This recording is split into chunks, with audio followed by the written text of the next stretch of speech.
evening, everybody, and welcome to Carving It Up Live right here on YouTube, as well as on Facebook, on Twitch, and on X. I am Bryson Carver. It is great to be with you on a Monday. Listen, it was a wild week in the NFL yesterday. I've got a lot to say about my Pittsburgh Steelers. I'm going to rein myself in for the next half hour. Get to more wine in just a moment. Get to that. Talk about the fact that Brock Purdy. Listen, I ain't backing off my Brock Purdy skepticism.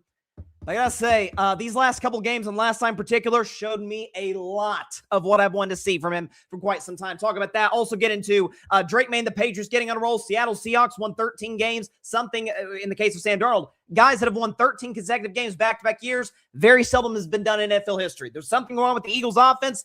There's a lot wrong with how Josh Allen can close games that matter for the Buffalo Bills. Get to that. Of course, predictions for the college football playoff for the quarterfinals. Listen, I think all four matchups are intriguing. I've said in the show, I think all 8 teams have a legitimate case that there's some path imaginable for all 8 of them to win a national championship. Some, of course, more narrow than others. But like these feel like the 8 best teams left. So I'm very excited to see how that plays out on Wednesday and on Thursday. We'll have like a New Year's Eve special on a Wednesday show, which is why I'm doing the predictions ahead of time.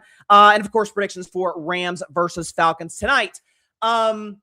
And I see I got a comment from my guy, Patrick Brown's in the comments. Happy Monday, everyone. Hope you all had a great Christmas with family and friends. Same to you, Patrick. Same to everybody out there. We obviously have not met on this show in a week, and there's, of course, a very specific reason for that. Initially, I was going to do like a holiday-themed show on like Wednesday and then react to the Christmas games Friday, the whole bit. Oh, man. But it has been a very tough last 6 days for me and for my family because Tuesday night, pretty unexpectedly, my grandfather, my Papaw Donnie, passed away at the age of 70. And we actually just had his funeral service yesterday. We laid him to rest this afternoon. It's been, you know what, there's a lot of things you can say about the man. And obviously I had a close relationship with him, of course. But the first thing, as it relates to the show, and I think he would get a kick out of it if I said this, but anytime that I started the show October of 2019, right? And anytime that he would ever bring it up, if he'd say something about carving it up or whatever, he would say, hey, Bryson, how's the blog going? And be like, Papa, it's a podcast. But as a matter of fact, I actually have this next to me, and it's usually right up there. We'll probably moving forward put it more in the frame moving forward. But that year for Christmas, as I said, 2019, he actually got me this. If you guys can hopefully see it, let me move my thumb there.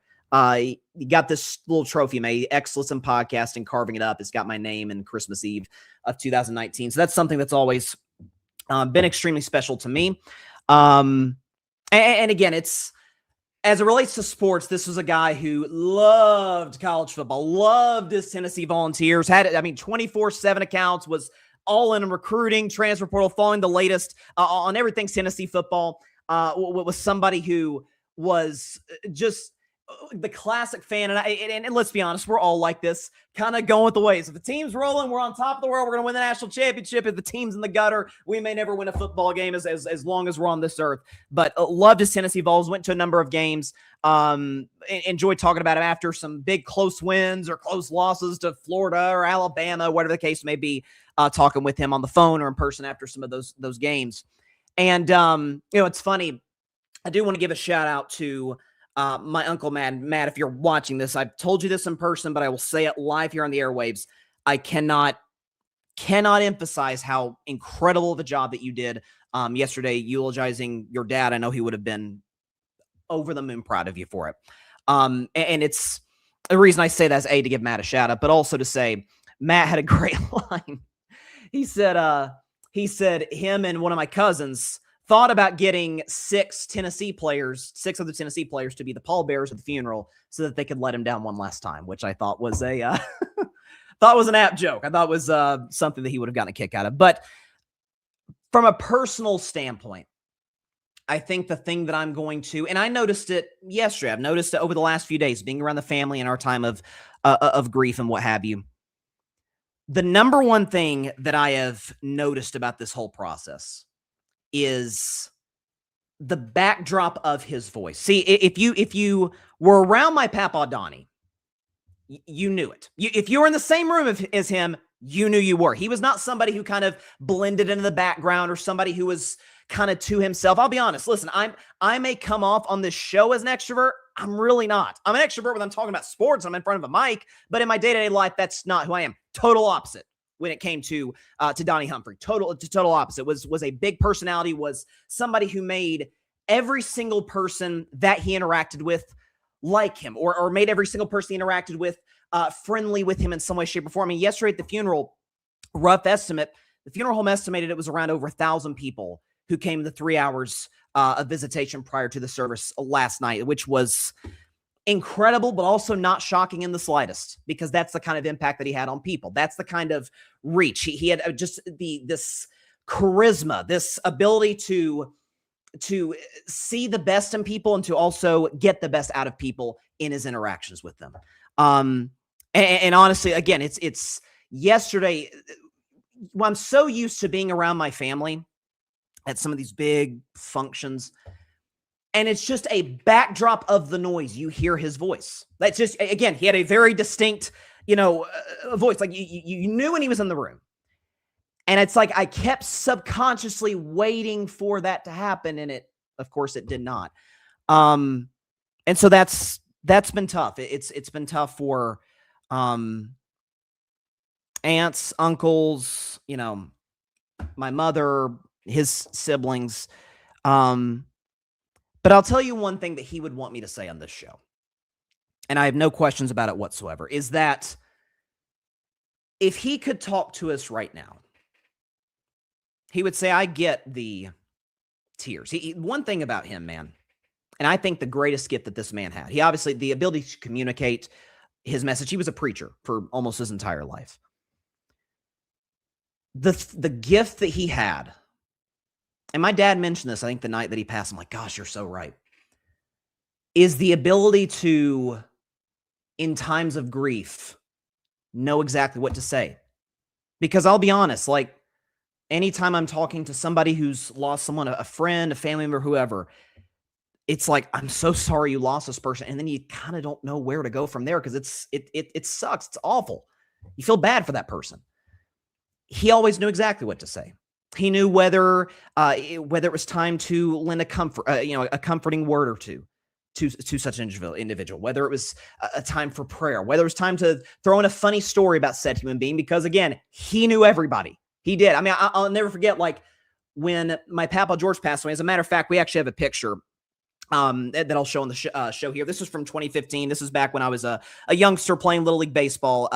My dad's on the far left. Next to him is Papaw Donnie. And to my left is Papaw George, who passed away about 4 years ago. And so this picture, of course, in the last few days carries even more significance because those two guys were loved me a lot and supported me, and of course, vice versa. But when Papaw George passed, he knew when to throw in a funny story about him. He knew when to tell, to give us words of comfort. Like, that was a gift that he possessed. Some people have it, some people don't. He had it. So if he could come down today and lend us a word, he would say, I understand the tears. I understand why you're feeling sorrow, why you're feeling sad. That's a big hole that's, now no longer been filled. That big hole that's there because of his absence. And I know this for a fact, what he would want me to say live is he would also tell us, do not feel sorry for me. Do not feel sorry for me, because I am doing better right now than I've ever done in the history of my existence.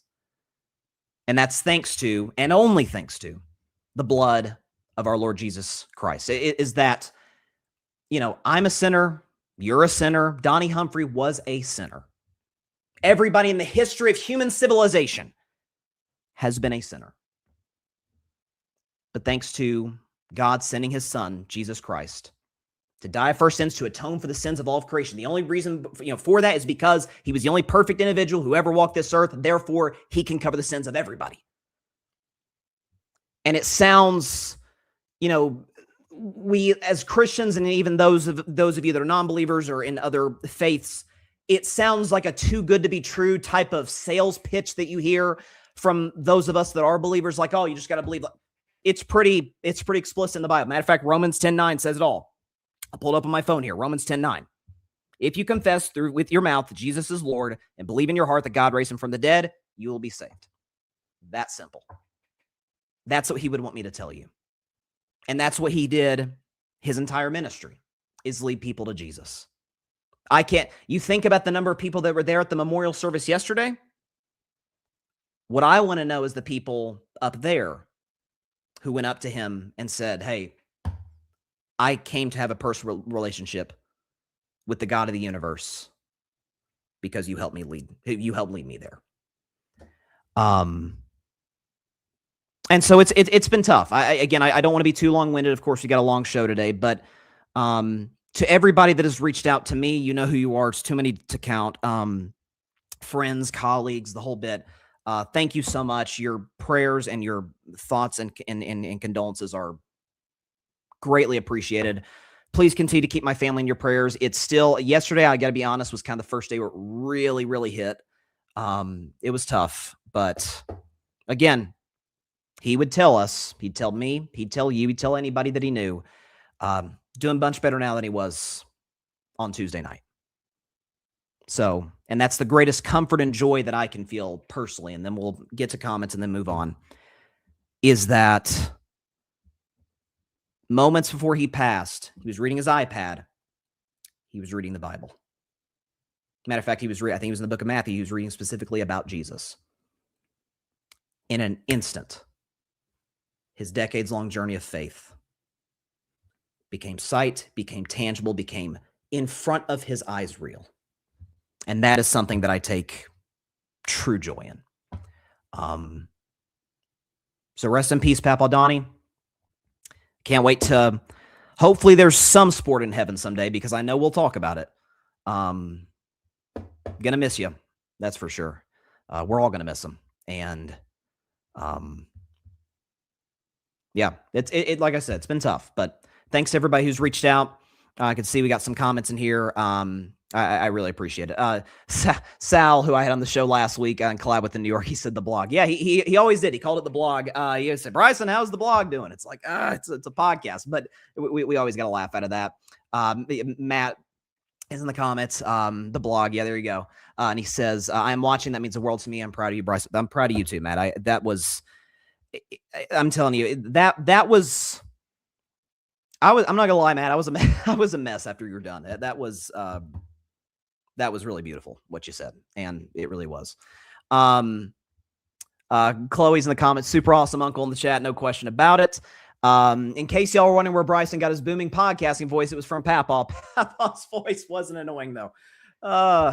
Thank you so much. Chloe's always gonna keep me on my toes. Brian, my cousin. Breaking news, 6 University of Tennessee players were spotted at Donnie's gravesite. We can confirm. They did indeed let him down one last time. Oh my gosh. Volunteer 98, I believe that's my dad. Proud of you. Thank you so much. And Holly, my aunt, what a beautiful tribute nephew. Papaw would have loved every word you said. You also have a gift, and I hope you always use it. You have a lot of Papaw in you too, sir. Thank you so much, Holly. By the way, somebody who makes the best, and I mean this genuinely, banana pudding. Person who just left that comment right there. Let me tell you something right now. Listen, I love banana pudding. Hers is different. So shout out to you, Holly, and shout out to everybody in the comments. Shout out to the whole family. Again, it's been tough the last, I guess now 6 days. It did come as a shock. He had been struggling with his health in recent years, but it's still, when it actually happens, especially when it happens as quickly as it did, it's not something you can mentally prepare yourself for until it actually does occur.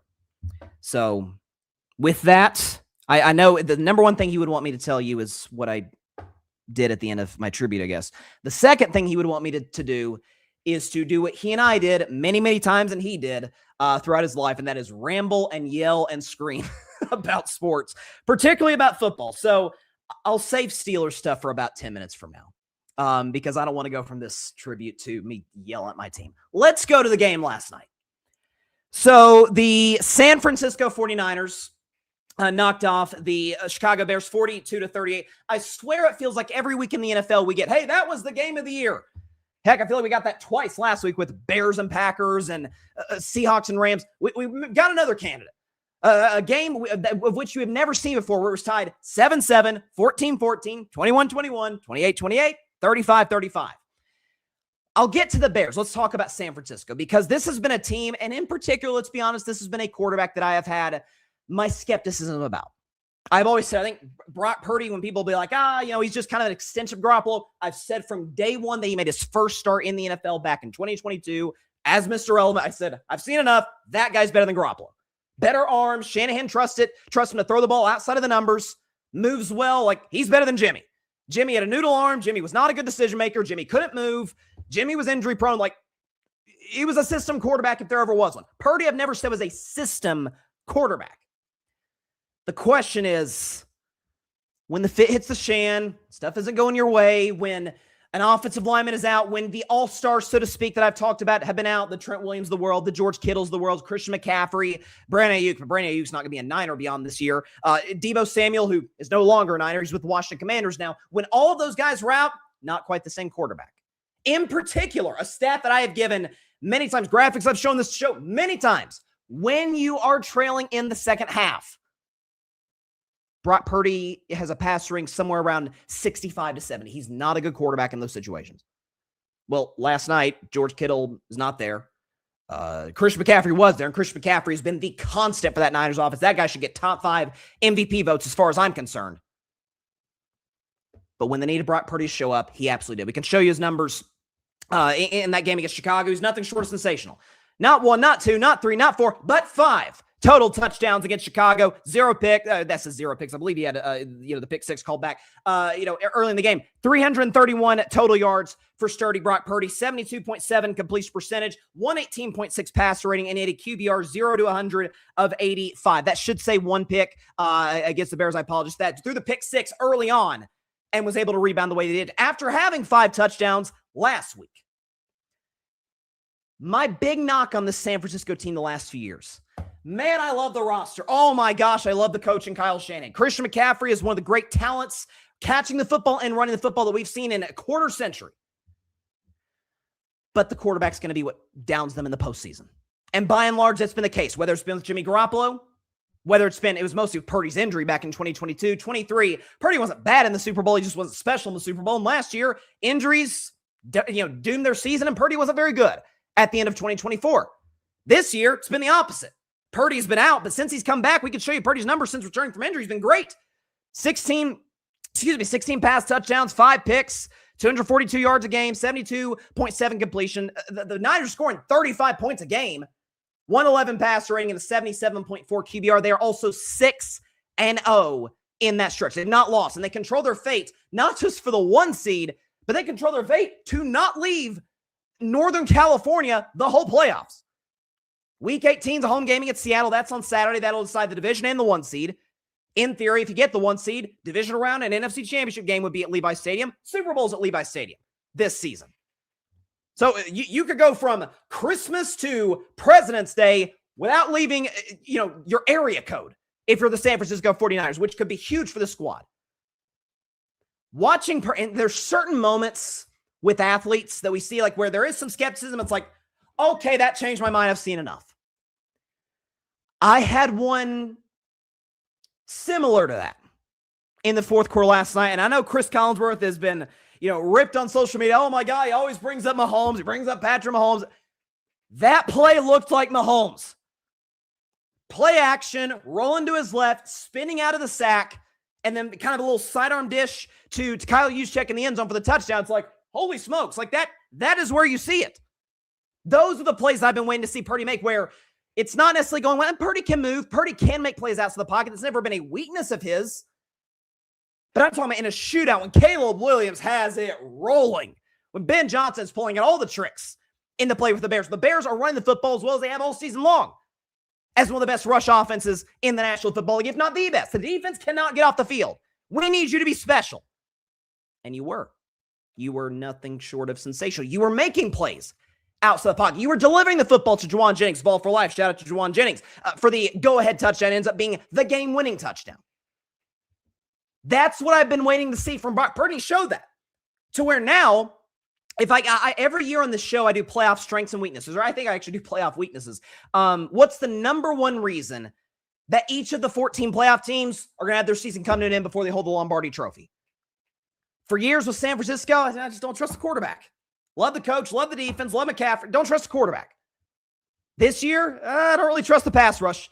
No Nick Bosa there. Obviously, Fred Warner is a future first ballot Hall of Famer if he ever was one, the captain, that quarterback of that defense. He's gone for the year. Salah's done a great job with that defense, but there's only so many bodies you can bring up, especially too many young guys. You're going to potentially struggle in a postseason with a Stafford, with some of the top quarterbacks in the NFC, Jalen Hurts, guys like that. I kind of trust Purdy. Like, I've gotten to a point where, okay, I trust him not necessarily to not make the big mistake. I trust him to not be the reason why I'm wanting more from this Niners team. And that says a lot. That's and people say, well, that's what he's always been. Not necessarily. Again, in years past, this is a guy who had more picks than touchdowns whenever his team is trailing the second half of games. Passer rating in the low 70s. He was not good in those situations. Last night, he was excellent. And you got to give him credit for it. Brock Purdy, who did, by the way, a mean Dougie. Listen, we threw that Mahomes-like touchdown. I was like, okay, I didn't know Purdy had that in him. Brock Purdy, after the game, talking with Melissa Stark about his celebration, giving a good energy to this Niners football team. Trent Williams was singing your praises to me, and he said you take leading this team so seriously that it's really fun to watch you have some of those celebrations and actually show that you're human. Tell us about those celebrations you had. Yeah, it's just in the moment. You score. It's a big part of the game, and you just want to get the guys to feed off the energy and keep it rolling, and this game's all about momentum, so however I can help the team out. I mean, that's what he's been all year. I mean, and again, McCaffrey had 181 total yards. Like, he has been, without question, the MVP of this offense. That goes without saying. He's obviously had an injury history, got hurt last year. Some will say the victim of the Madden curse, which maybe has afflicted Saquon this year. Who knows? But this has been a guy who's always been consistent with this Niners offense. But with Brock Purdy, that is what you always feel like this Niners team has been missing, is that playmaker guy at the quarterback position. And now I feel like that kind of settles it. They've got it. I'm not willing to go all in and say, okay, he is a superstar quarterback. The main thing that kind of turned me, not against Purdy, more against the Purdy narrative, was, hey, he could be MVP in 2023. He might be more valuable than Dak or Lamar. It's like, guys, those guys are the offense. Lamar was the Ravens offense. Dak is the Cowboys offense. Niners offense has had success with Mac Jones of all people. But can you elevate the guys with you? It's one thing if you play to the standard, to the mean, so to speak, regression to the mean of the guys around you. Do you elevate them? Jake Tungus, the tight end, is stepping up without George Kittle in the lineup. I believe that was who caught the game-winning touchdown pass against Seattle back in week 1, which is the only reason the Niners are in this position, to get the 1 seed, to have home field advantage for the whole playoffs, including the Super Bowl. So kudos to Brock Purdy. Let's check the comments before we get into the Chicago Bears. Shout out to Holly again, telling you, makes a mean banana pudding. Patrick is in the comments. No matter the roster of San Francisco, credit to Kyle Shanahan, Robert Saleh, no question, for keeping the ship afloat. CMC's availability is key to overall success. He has to be there, Patrick. He has to be. It's Connor. I trust him also too, LOL. Listen, he's shown me a lot. He has. Credit to him. Again, since he's come back 6-0, not quite a 4-to-1 touchdown interception, actually more like a 3-to-1 touchdown interception ratio. He'll take that. Niners are scoring 35 points a game. They're all rolling, and he's a big reason for that. Patrick, Chicago's fight to the finish, mad respect because they went score for score. Caleb Williams is growing up and didn't flinch. To think DJ Moore will see the playoffs for the first time in his career. He's deserving of it too. He was great in Carolina. He's been great in Chicago. Let's talk about Caleb Williams, ladies and gentlemen. Let's talk about the Chicago Bears. There is no such thing. I've said on the show, there's no such thing as a bad win. Some people are saying, oh, Philly had a bad win yesterday. We'll get to them later in the show. All wins are good wins. You'll take anything you can get early in the schedule. San Francisco themselves had an ugly week 1 win against Seattle. How important that is to their season now. If you think about Notre Dame losing early on the season to Texas A&M and to Miami, doom their season. Like, these early season games matter. There is such thing, however, as a good loss. And if you're a Chicago Bears fan, you have got to be sitting there thinking, okay, for years, anytime that we found ourselves in these type of situations where the other quarterback is just rolling, he's making all of the Mahomes, Aaron Rodgers, Josh Allen type plays with his arm, with his legs, defense, which is usually great in Chicago, but can't get a stop. You know what ends up happening? You get mollywopped. You get absolutely destroyed in every way, shape, and form. That was not the case last night. You were one pass away from winning yet another close game, from winning yet another clutch game behind Caleb Williams. And we could show you Caleb's numbers yesterday against San Francisco's defense. He was great. 2 touchdowns, no picks, 59% completion. Again, we've talked about on the show, the completion percentage has got to get better. But 330 passing yards, 100 rating, and a QBR 0 to 100 of 71. Again, what you saw, and we'll talk about this later with Detroit, who got eliminated from playoff contention on Christmas with that loss to the Minnesota Vikings. Like the Ben Johnson, Caleb Williams tandem, that's going to run the NFC North for the next decade. Green Bay, I have questions about the injury. I know some personal Packers fans in my personal life that do not buy into Matt LaFleur. I'm not quite there yet. I don't love his play calling, although Malik Willis looked good with Matt LaFleur. Regardless, the Vikings, let's see them find a quarterback, and then I can assess them. And as for Detroit, Goff is good. Ceiling's pretty low, at least relative to a Caleb Williams, to a Jordan Love. And Dan Campbell's a great culture builder. Now that those two coordinators are gone, it's not the same team. It's just not. Brad Holmes, a great GM. We'll see how he restacks this roster in the offseason, particularly with the draft. You see that game last night, and it's like, when's the last time you're a Bears fan be like, finally, the quarterback is not the reason why we're in this situation. Finally, we've got a guy, and Chicago's tried their hand at first-round quarterbacks, Trubisky and Justin Fields. Trubisky was a low upside guy. Fields was a high upside guy, but he's not a natural thrower of the football. Caleb Williams is. Caleb Williams can use his legs like a Justin Fields, not quite to the level of Fields, but he gives you significantly better, over-the-top plays with the football. In fact, yesterday I saw the stat from Pro Football Focus. Caleb Williams yesterday on 20 or more yard throws down the field. So when he's airing it out, okay, according to the NFL, according to Pro Football Focus, 20 or more yards, that counts as a deep pass. 20 or more yards, deep pass. On those throws, Caleb Williams, 4 for 4, 130 yards, 2 touchdowns, and a 99.9 grade. Man, just give him 100 at this point. What are we doing? He was perfect. He was outstanding. And when you consider the fact that the wide receiving core, Adunze's been injured, or DJ Moore, same situation. Like these guys, this lineup has not always been healthy at points this year. And they're going to go into the postseason and almost certainly with the 2 seed. All they got to do is beat the Chicago Bears. Or actually, I think, let me do the math. Yeah, if they beat the Chicago Bears or the Detroit Lions this Sunday, they are the 2 seed. Then you get Green Bay in round 1. You just beat them a couple of weeks ago. You should have beaten them in your first playoff or your first matchup at Lambeau. You've got that offensive line facing a team with no Micah Parsons. You've got that running game with Monungai, with DeAndre Swift. You've got Colston Loveland, who we talk about Caleb getting better and better over the course of the season. So is Colston Loveland. They caught a lot of crap from people when they took Colston Loveland in the draft ahead of Tyler Warren, who was kind of like more of the overall tight end, could catch the pass, could catch the ball, could block. Loveland was more of like a receiving tight end, like a Travis Kelce. That pick has worked out. Then you add a DJ Moore. Then you add a Rome Odunze. Then you add all of these guys. Luther Burden made plays last night.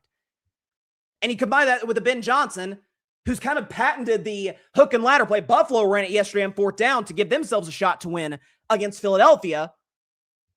That's kind of Ben Johnson's play. That creativity, that those little wrinkles in the offense, you don't really see that with the Lions anymore. You see that in Chicago. You team a brilliant head coach up with a generationally gifted, and he is generationally gifted quarterback, with that arm talent, that ability to move, that ability to go blow for blow in a shootout, that ability to be as clutch as he's been all season long. That's a team that can win multiple playoff games. It absolutely is. And I think if you sit here today, the way the playoff bracket looks, again, they would get Green Bay in round 1. Of course, that's a tough game because it's division, Packers, Bears, we know the history. But if they beat Green Bay, round 2, if Philly wins, they get Philly. They just beat the Eagles badly in Philadelphia, just pushed them all over the field at the line of scrimmage. Caleb didn't really have to do anything in that game because Philly couldn't stop the run for Chicago. That game's in Chicago, in that weather. Wind could be a factor. It is the Windy City.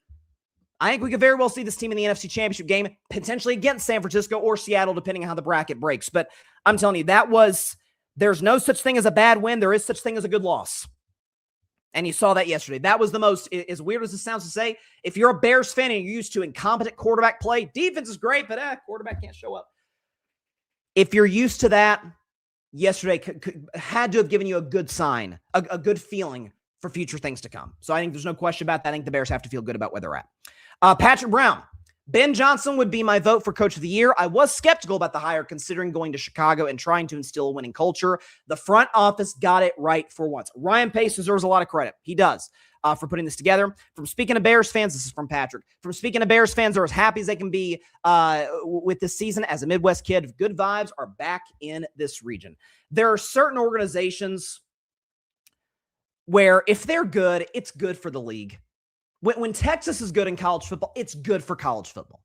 When Duke and North Carolina are good, it's good for college basketball. When UConn and South Carolina, who met in the national championship game, ironically, when they're good in women's basketball, women's college basketball is great. When the Knicks are good and the Lakers are good, it's good for the NBA. Same thing in the NFL. If the Bears are good, the Packers, the Niners, the Steelers, when we're not mediocre, and I'll get to us in just a second. When the Cowboys are good, it's good for the NFL. It's good for these big brands to be on television, to be playing in meaningful games, to be legitimate Super Bowl contenders, and the Chicago Bears are that today. I don't think there's any question about it, so kudos to them. I'm excited to see Caleb Williams and Ben Johnson play off football. I really am. Now, oh my goodness. So, where do we even begin? I got my hopes up last week. I really did. Because the Steelers beat the Lions. It was a crazy, down-to-the-wire type of finish. Controversial ending. I didn't think it was that controversial, but regardless, Baltimore loses that night to the Patriots, and it's like, oh my gosh, this has been tailor-made for us. Any chance that my Pittsburgh Steelers had at being, forget a Super Bowl contender in the AFC, but a player in the AFC playoffs, a team that if you run into them, like, I'm not, I'm not looking forward to playing these guys. I'd prefer this matchup or that matchup over Pittsburgh. The path for that to happen was as simple as this. Regardless of what happened with Baltimore, obviously if Baltimore lost, the Steelers would have won the division, but Baltimore did not lose. Derrick Henry made sure of that against the Packers on Saturday night.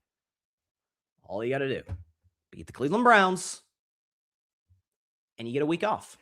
You get something that most wildcard teams would not get in Week 18, a bye. You would sit Aaron Rodgers. You would continue to sit TJ Watt, who by all indications sound like he's going to be available this week. You would sit Cam Hayward.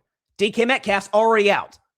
You would say, this game means absolutely nothing for the playoff standings. The only thing that matters this week, make sure our vets are fresh and ready to go for the postseason. And then let's give everything we got at Acrisure Stadium in the wild card round against, presumably at this point, it feels like it's going to be the Houston Texans as the 5 seed. And while I have bashed Mike Tomlin, and by the way, we'll continue to on one key stat that I'm going to give later, the one thing I've always said on this show, as a coach, the mark of a competent coach in any sport, what's your sensibility? What is your side of the ball? If you're in basketball, what's your side of the floor? How good is the team you're coaching at that? Mike Tomlin's a defensive coach. The Steelers' defense has not been good this year. They were fine yesterday.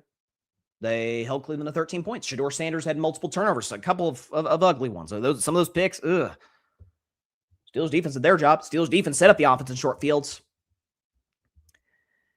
And when it was all said and done, the Steelers' defense, with no T.J. Watt, said, okay, we're doing what we're supposed to do.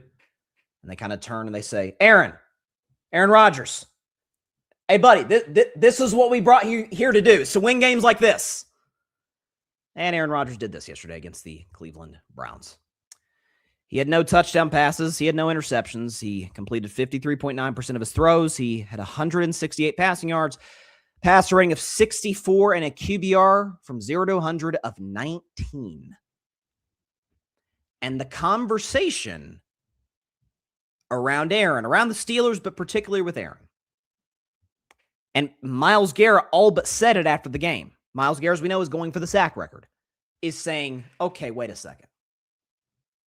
Are you guys more concerned with me not breaking the record against you guys than winning a game that would give you the division, that would wrap up the AFC North, and again, give you a bye next week? Tomlin, no question, sits Aaron Rodgers. He may sit Mason Rudolph. Let's see what the kid Will Howard's got. Let's give him a start.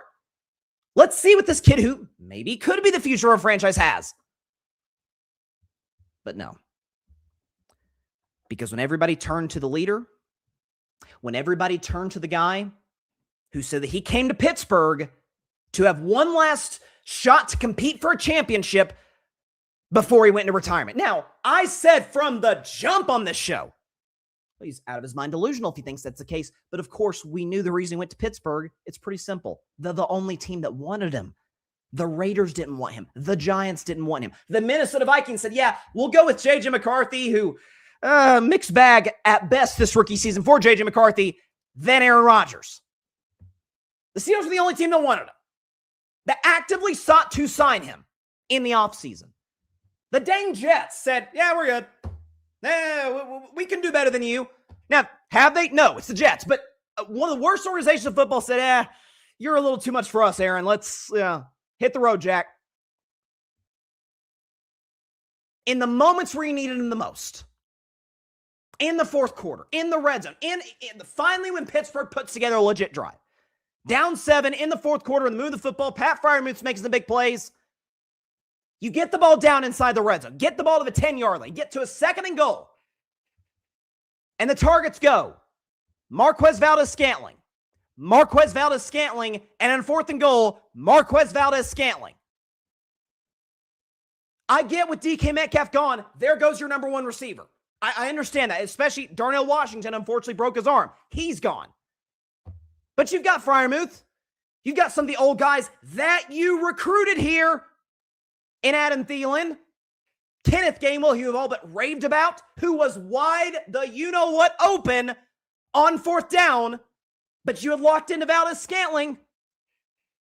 And of course, in classic Aaron Rodgers fashion, when you lose, when you are against the rope, so to speak, when things are looking so good for your team, you turn to the leader.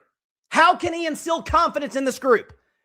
And Aaron Rodgers tends to have press conferences like this. Aaron, you said in the last couple, was there a wrong route in those 2nd and 3rd down plays on the last series? And then I assume on the last play, interferences with. That was definitely interference. I'll have to look at the film on 2nd and 3rd down. What did you see on that throw to Scotty on 4th and 1? One-on-one. What needs to change between now and whenever you play next week? Maybe anything? Not much. Just got to execute better. Anyone else? Aaron, when you let go of an opportunity like that to clinch, what is it to bounce back? You know, you got one more shot. I mean, it's not difficult.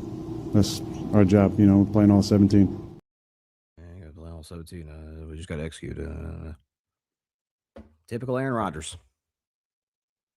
That's the guy that the Pittsburgh Steelers are looking to next Sunday night with the season on the line against the Baltimore Ravens, your arch rival, the team that you both teams just despise each other. Both teams want to make sure the other team's season comes to an end, even if it means a potential first-round exit at home in the postseason.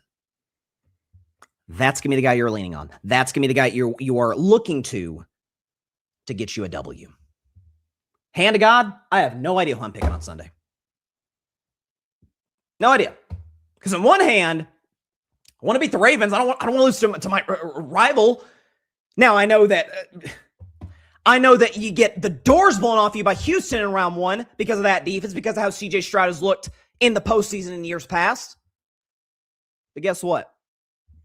If the Steelers lose, maybe, that please merciful God, we will be free of Mike Tomlin. We will be free of this stench of mediocrity that if you lose on Sunday or if you lose next weekend, if you do get in the postseason, would mark 9 consecutive seasons without a playoff win. In fact, here's something else about Mike Tomlin I find interesting. Is that for the first time, I shouldn't say for the first time, one of the only times this season, there's legitimate expectations for Pittsburgh. Oh, okay. If you can win this game, you get a bye. You're fresh for the playoffs. TJ Watt's ready to go. Aaron Rodgers, here we go. He's experienced in the postseason. When the expectations are high, that's when Mike Tomlin is at his worst. How do I know that? This is a crazy stat. Doug Clawson, shout out to Doug Clawson. He's a great source on X for stats like this. In the Steelers' last 5 games against teams who are 8 or more games under 500, do you want to know what the Steelers have done in those games? In 2020, against the 2-10-1 Bengals, lost. In 2021, against the 0-8 Detroit Lions, tie. In 2023, against the 2-10 Cardinals, lost. In 2023, against the 2-10 Patriots, lost. Yesterday, against the 3-12 Browns, Lost. If I have to hear about this non-losing season streak or how Tomlin sets a standard, what standard other than the fact that this is how the Pittsburgh Steelers start in their last 5 playoff games? Need I remind you, 2017, down 21-0 to Jacksonville. 2020, down 28-0 to the Browns. 2021, down 35-7 to the Chiefs. 2023, down 21-0 to the Bills. Last year, to a team that the Ravens and Steelers always play close games, down 21-0 to Baltimore. Is this the standard in Pittsburgh, ladies and gentlemen? Teams that have won a playoff game more recent than Pittsburgh. Chiefs, Eagles, Niners, Patriots, Rams, Bills, Bucks, Bengals, Jaguars, Saints, Texans, Packers, Ravens, Titans, Commanders, Cowboys, Falcons, Vikings, Lions, the Browns for crying out loud, Giants, Chargers, Colts, Seattle. All of those teams have won a playoff game more recently than the Pittsburgh Steelers. Tomlin, this was the guy you wanted. This was the guy you said, I know we've been having mediocre quarterback play with Russell Wilson, with Mason Rudolph, and with, Kenny Pickett, Mitch Trubisky, and guys like that. But this is the guy who will change. Yeah, the guy who, in Aaron Rodgers, who's not been good in 4 years, hasn't won a playoff game in 5 years, has not thrown for 300 yards. Aaron Rodgers, since week 14, 2021, won 300-yard passing game. Aaron Rodgers, again, has not won a playoff game since the COVID year, since 2020. I was in high school back in that time. Think about all that's happened in the last 5 years. That's the last time Aaron won a playoff game. And now you're going to look to that guy with your season on the line, no DK Metcalf, no Darnell Washington, as a home underdog to get you to the postseason. And then you're going to look to him again, should you win, to overcome a Texans defense that is monstrous. In all likelihood, it could be Buffalo, it could be the Chargers. It's all Houston's got to do is beat Indianapolis, and they're going to beat Indianapolis next week. It is the cyclical process for Pittsburgh that is infuriating to watch. I mean, I know the Browns are great. I know Myles Garrett is a all-time pass rusher. And frankly, for his sake, I will never pour for the Cleveland Browns as long as I live. But I hope Myles Garrett, for history's sake, gets the record next week at Cincinnati. But this is the same Cleveland Browns defense that, I want to make sure I get this right.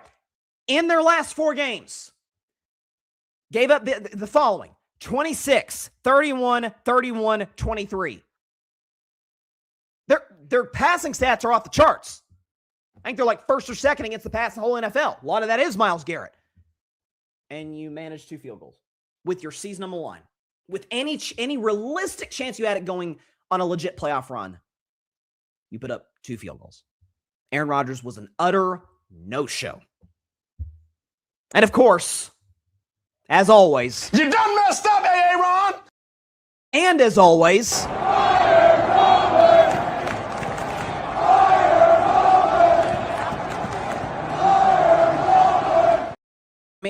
at what point are we going to see the end of this nonsense?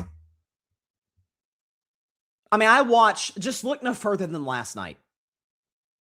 And Purdy played excellent, and Caleb Williams did as well. Boy, coaching matters in this league more than any other. More than the NBA, more than Major League Baseball. College football, it's more so a recruiting thing and putting a staff together more than it is schematics per se, and motivation too, because you're coaching young men. Just think about the advantage that some of these teams have with an offensive-minded coach, with a Kyle Shanahan, Ben Johnson, Sean McVay, and you've got Arthur Smith as your OC. You've got Tomlin running your defense, and you year after year have drama with your wide receivers: DK Metcalf, George Pickens, Antonio Brown, Deontay Johnson, Chase Claypool. Just go up and down the list. I've said it, I think, for 2 years in the show. I'll say it again. What standard? I'm telling you, there's a part of me that wants the Steelers to lose on Sunday. So that finally, because Schefter reported on McAfee earlier today, yeah, Tomlin may walk away. Please, for your sake and for ours, nothing would make me happier than if that were to come to pass. Let's check the comments before I lose my mind. Patrick, see, this is Patrick knows how to. The AARP Steelers and Warriors. Neither can stay awake beyond 8 p.m. I've been waiting to roast Pittsburgh for a few hours. Yeah, listen, give the Warriors a little bit more credit than Pittsburgh. At least you've won playoff series more recently. I actually saw this because Patrick was giving me the same nonsense earlier, and I love Patrick. But he was saying, oh, the Steelers and Warriors, is there really a difference? Yeah, there's a difference. In 2017, the Steelers have won 0 playoff games. The Warriors have won 17 playoff series. Matter of fact, as recently as last year. Like, it's whatever. Question. Steelers start 4-1, had a good cushion in the AFC North. The game against Cincinnati flipped your season upside down. It was an early game, but fast forward to now, was it a mirage? Patrick, I think it was always a mirage. Never. I think I had this team on Bryson's best 10 one time. I had them at like number 9, and then what was that, the Buffalo game that happened right after? I think it was. Then I was out. I shouldn't say then I was out. I was always out. And what an embarrassment for Aaron Rodgers. Russell Wilson got to the playoffs with this team. Pickett, Trubisky, and Rudolph, that elite trio, got to the playoffs. An old Big Ben with nothing left in his arm got to the playoffs. And you can't? What's that say about you? Patrick. The fact Pittsburgh was a fraud early on should make fans scream. It comes down to week 18, and we're not sure if we can win it. Mike, non-losing season. Tomlin signed, sealed this season. Oh, yeah, he got his 9-8 at worst. Connor, getting old, barely speaking. Listen, maybe the man's just getting old. And he's like, that's how he has always been, though. And it's. Listen, I don't want you to sound like a robot at the podium. Like sometimes. And I don't want you to take all, like Andrew Luck almost went too far in the other direction. Like he took blame for everything. He took blame for, the defense being bad or the offensive line not protect him. And it's, again, you don't ever throw your guys under the bus, of course. But I've always said the ultimate pros at the podium. Tom Brady, Patrick Mahomes, both Manning brothers, Dak Prescott. I mean, like these guys are when a team loses a heartbreaking game or game they really needed, those are the guys you want answering to the media. Those are the guys you want representing your organization. Aaron, near the bottom of the list. Near the bottom of the list. What else? Yeah, it's infuriating. Patrick, if King Henry runs wild in your defense, that's very possible. Pack it up, fans, and fans will exit with booing Tomlin and Rodgers. Well, that's, again, the game's at Acrisure. It's not in Baltimore. That game's in Pittsburgh. I mean, that's very much on the board. That you could hear the beautiful chants.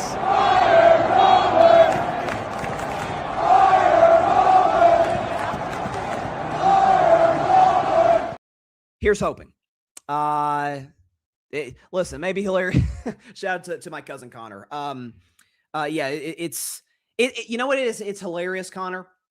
It's just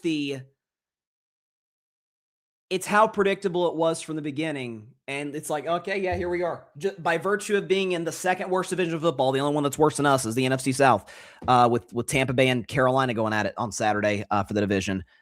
Just by virtue of being in a weak AFC North, with Burrow got hurt early in the year, the Browns, although against Pittsburgh, they've won 4 straight games in Cleveland since Big Ben retired. But it's the fact that everybody who knew anything about anything saw this coming.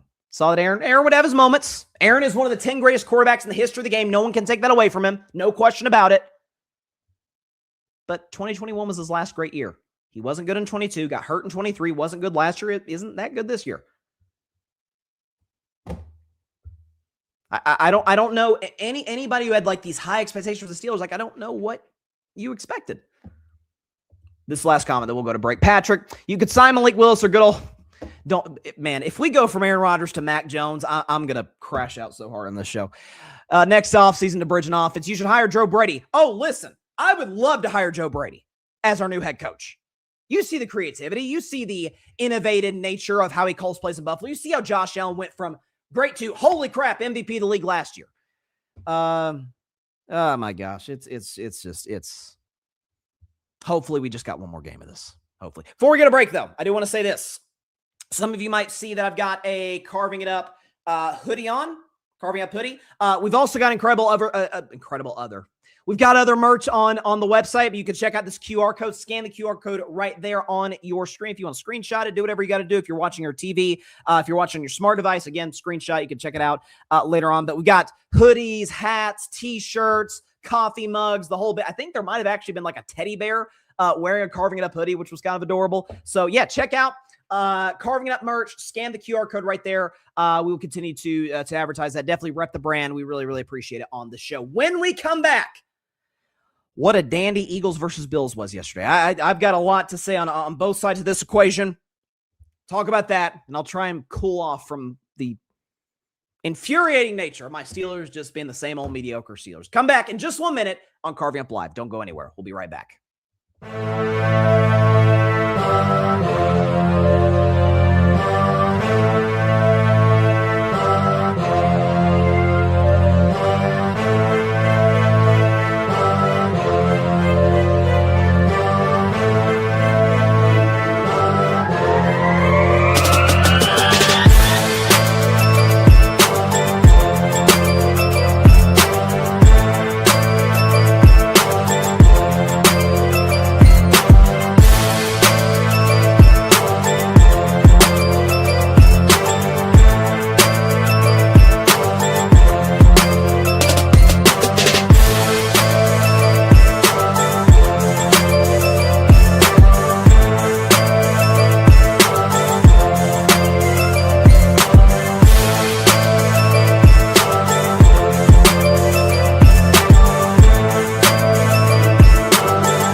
Welcome back to Carving Up Live. Thanks to everybody for tuning in on a Monday. We usually do a Wednesday show at the same time, Monday, Wednesday, Friday, 6 p.m. Eastern, 3 p.m. Pacific time. Wednesday, though, New Year's Eve, we're going to be doing a show that we have done since 2019. It's been a staple in Carving It Up, is a year recap. So like the top 10 moments in sports from 2025, the top 10 athletes from sports. In 2025, we're mostly relegating it to American sports. We'll occasionally go from around the world if we're talking about like an Olympic year or World Cup year. Next year, that'll be the case. World Cup is in the United States. Very, very excited to see that play itself out. Excited to talk about that on the show, talk more soccer on Carving It Up. But yeah, check that out. That's, I'm pretty sure, going to be at noon Eastern, 9 a.m. Pacific time on YouTube, Twitch, X, potentially IG as well. Again, we don't have the show live on IG today. We've been having some technical difficulties with that. We're hoping to get the show on TikTok as soon as possible, but still working out the kinks for that. But again, the Carving It Up year-end special, that will be on Wednesday, New Year's Eve at noon Eastern, 9 a.m. Pacific time in all likelihood. So yeah, top 10 athletes of the year, top 10 moments in sports of 2025. So we hope you will stop by, to check that out as well. One of the games everybody was looking forward to yesterday, though, two teams that have Super Bowl aspirations. One team that literally won the Super Bowl last year, the Philadelphia Eagles, taking on the Buffalo Bills. Philadelphia escapes by the skin of their teeth, 13-12 against the Buffalo Bills. We'll talk about kind of the two-point conversion aspect of it, and should Buffalo have went for two the whole bit. Let's start with Philadelphia. I have said it a million times on the show all year. They're the weirdest great team I've ever seen in my life. I've never seen a championship contender quite like Philadelphia. Usually, if we're talking about a defending Super Bowl champion that's won the division, that by and large has stayed relatively healthy. Every team goes through injuries. It's football, of course, but Jalen Hurts is there, Saquon's there, the receivers are there, defensive players, they've actually gotten some guys back, Jalen Carter, like they're mostly healthy. By and large, it's, with the exception of Kellen Moore, same coaching staff as last year. Vic Fangio's done an outstanding job yet again on that defense. Sirianni's the head coach, Kevin Patullo. We'll get to him in just a moment. And yet, week after week, the offense looks pretty non-existent. Half to half, you could see a totally different Eagles team. Quarter to quarter, drive to drive. You don't know which Philadelphia Eagles team you're going to see. In large part of that, I think that's going to be because the offensive line is just not the same that it was last year. You got injuries to Lane Johnson, who we know is getting up there in age. The loss of having guys like Cam Jurgens, being out, Mekhi Becton being gone from the team after last year, the impact that he had. Like, this O-line's just been beat up all season long.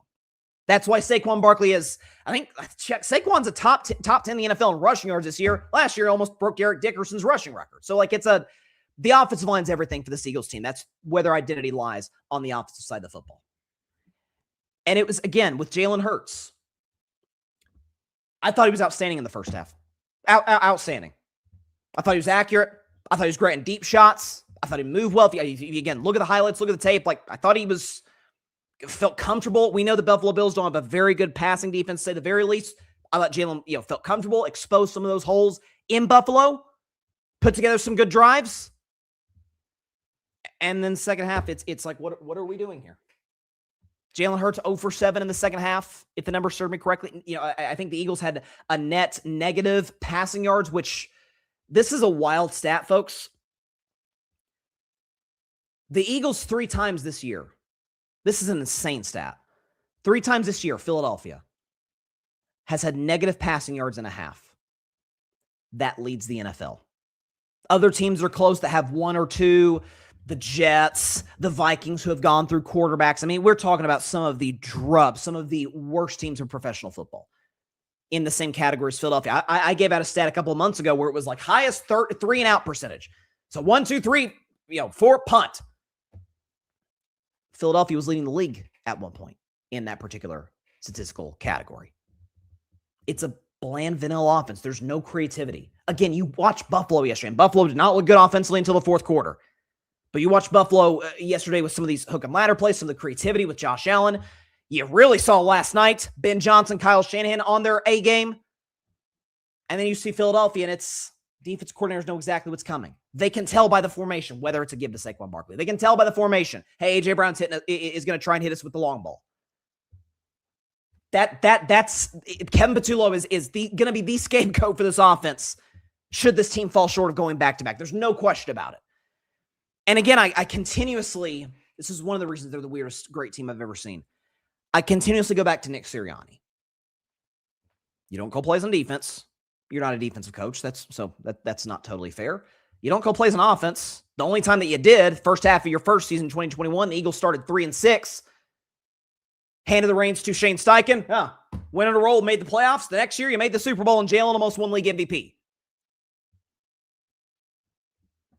Is that if your MO is going to be culture builder, guys play for you, and Philadelphia by and large, that's been the case. But then if I'm going to rip Aaron Rodgers earlier for just utter nonsense at the podium, add another example. We don't have the video. We don't have the rights to the footage. We do have the rights to play the audio of Nick Sirianni trash-talking not Cowboys fans, not Commanders fans, not Giants, not like a legit rival of the team, Bills fans after the game. Take a listen.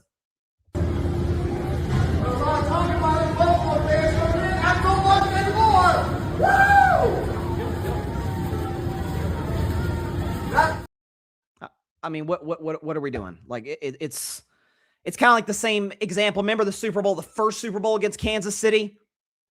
Into the first half, they're reviewing a play. Nick Sirianni challenges the play.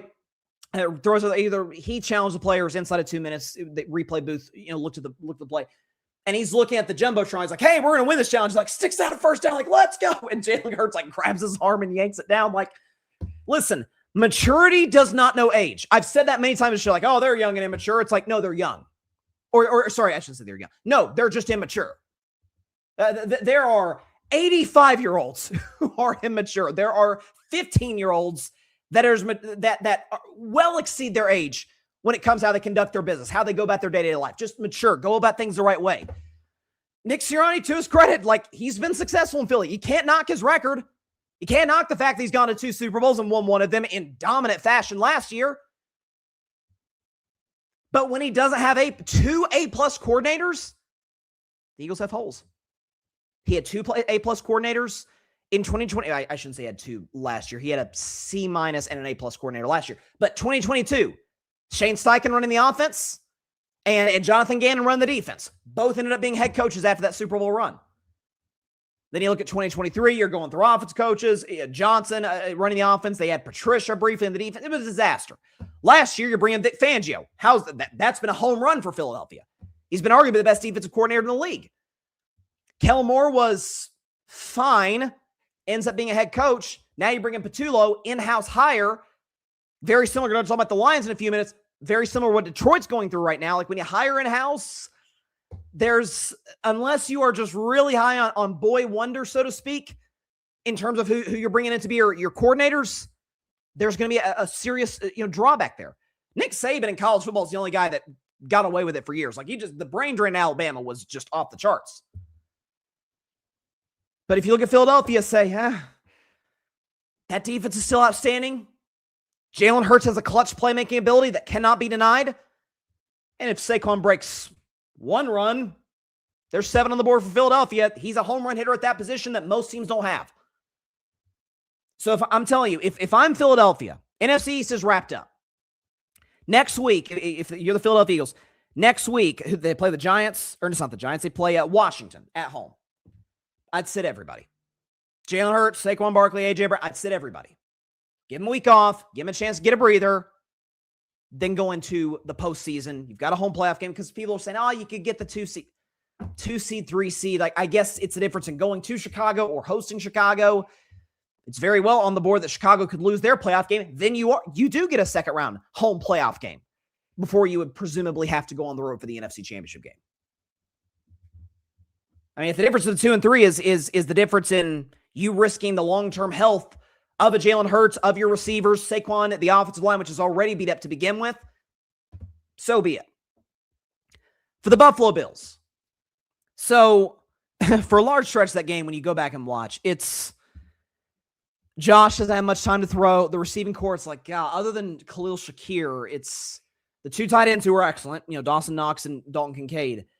But it's Brandon Cooks and Gabe Davis, like, guys, you're not terribly high. I mean, Keon Coleman's been a healthy scratch at multiple points this season, despite being a high pick in last year's draft. He's been a complete bust. But I watch Buffalo. And the last few years when they have been legitimate Super Bowl contenders, you can really go back to 2020 was the first year they were AFC East champions, 2 seed in the playoffs. Josh was in the MVP discussion. From that point to now, they've been in that AFC Super Bowl chase. Every single time they're within striking distance, and in a game like yesterday, and this is going to sound like a dig, but it's the way I've watched this team for years now. And the number one reason that despite Patrick Mahomes' deterioration in productivity, the deterioration in passer rating, touchdown passes, the whole bit, why I've been hesitant to put Josh ahead of him. I'm shocked when, I shouldn't say shocked, that's too far. I expect when Josh Allen gets the ball in his hands for Buffalo not to score and win the game. It sounds harsh, but there's that, it sounds cliche, that it factor that I do not see with Josh Allen, that I do see with Mahomes, that obviously we saw with Brady, that I do see in a Jalen Hurts, that I do see in Matthew Stafford, that I do see in Caleb Williams. Heck, I don't know if I necessarily buy this quarterback, but Bo Nix, Brock Purdy yesterday, Dak.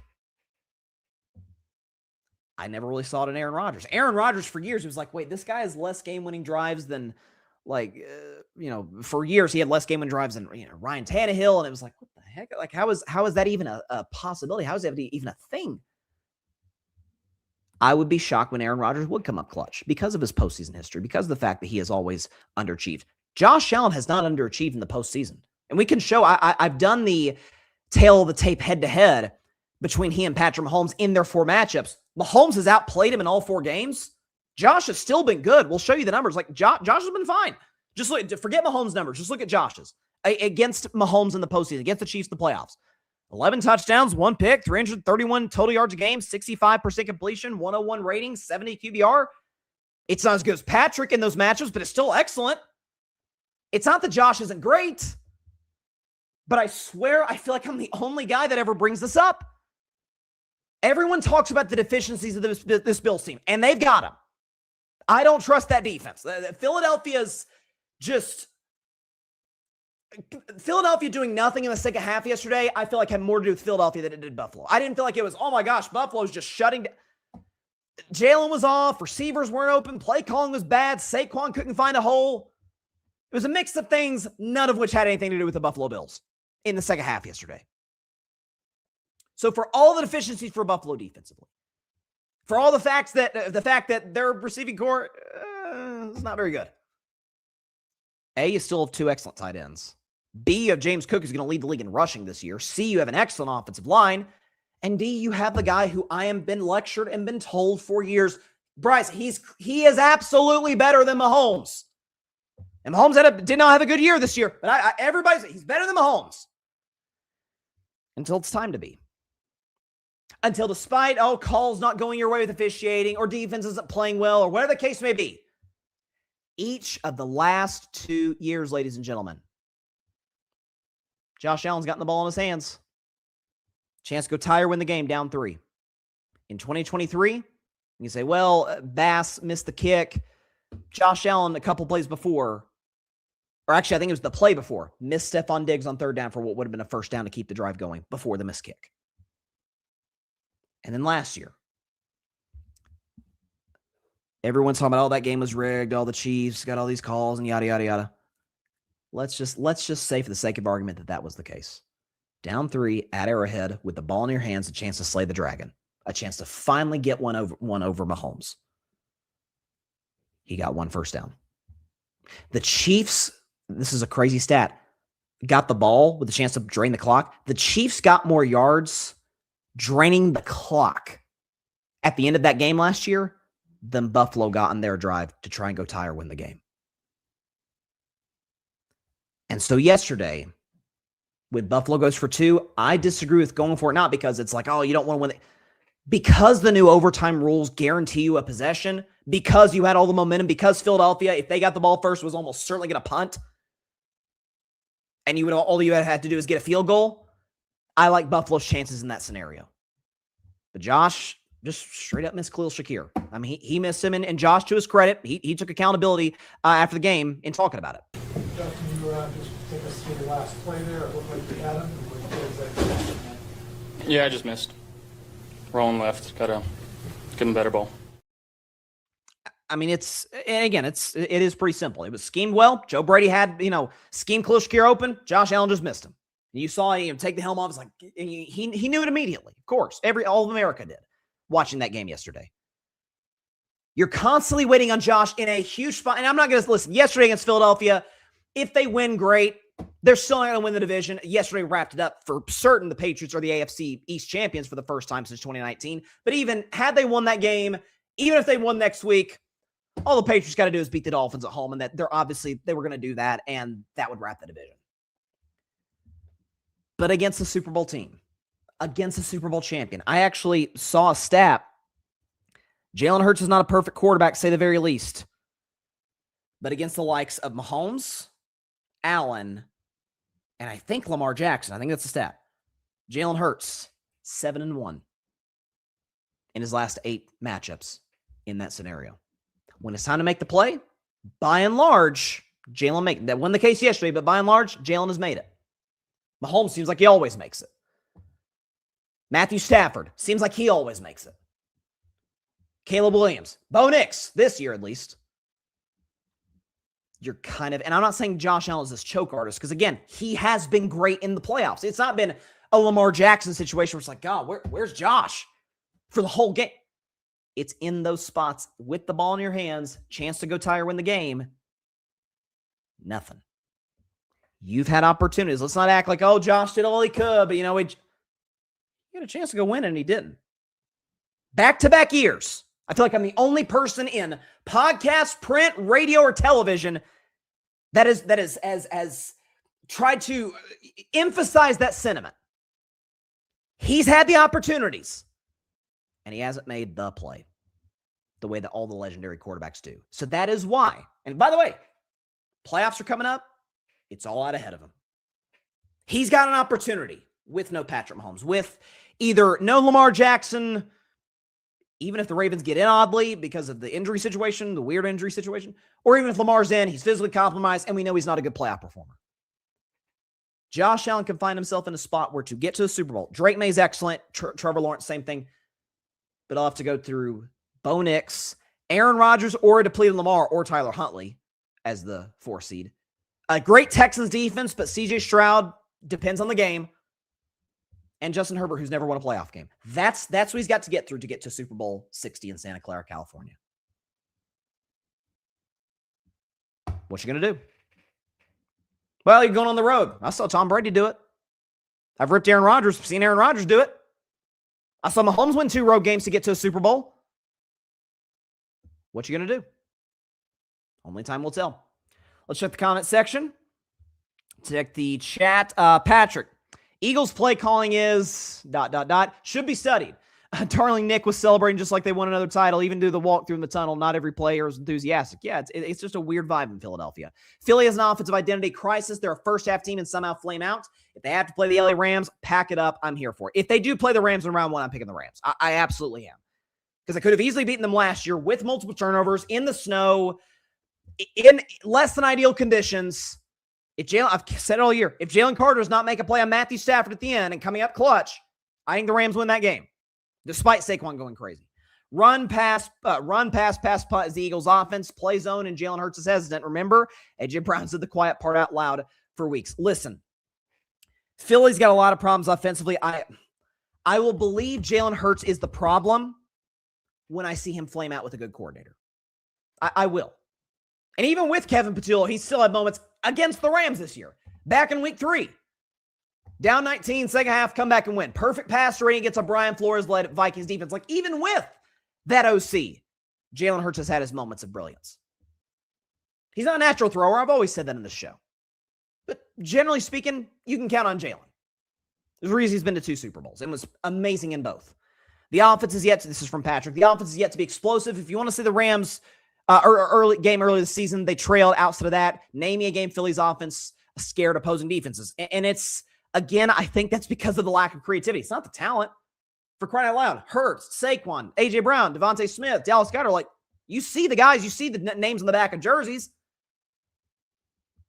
but they're not being schemed open. Folks, I don't care if you are, I mean, we've seen some of the best in the world. We saw Josh Allen with, I'm forgetting the guy's name. I always forget the guy's name who came before Joe Brady. Didn't look like the same quarterback with him calling plays.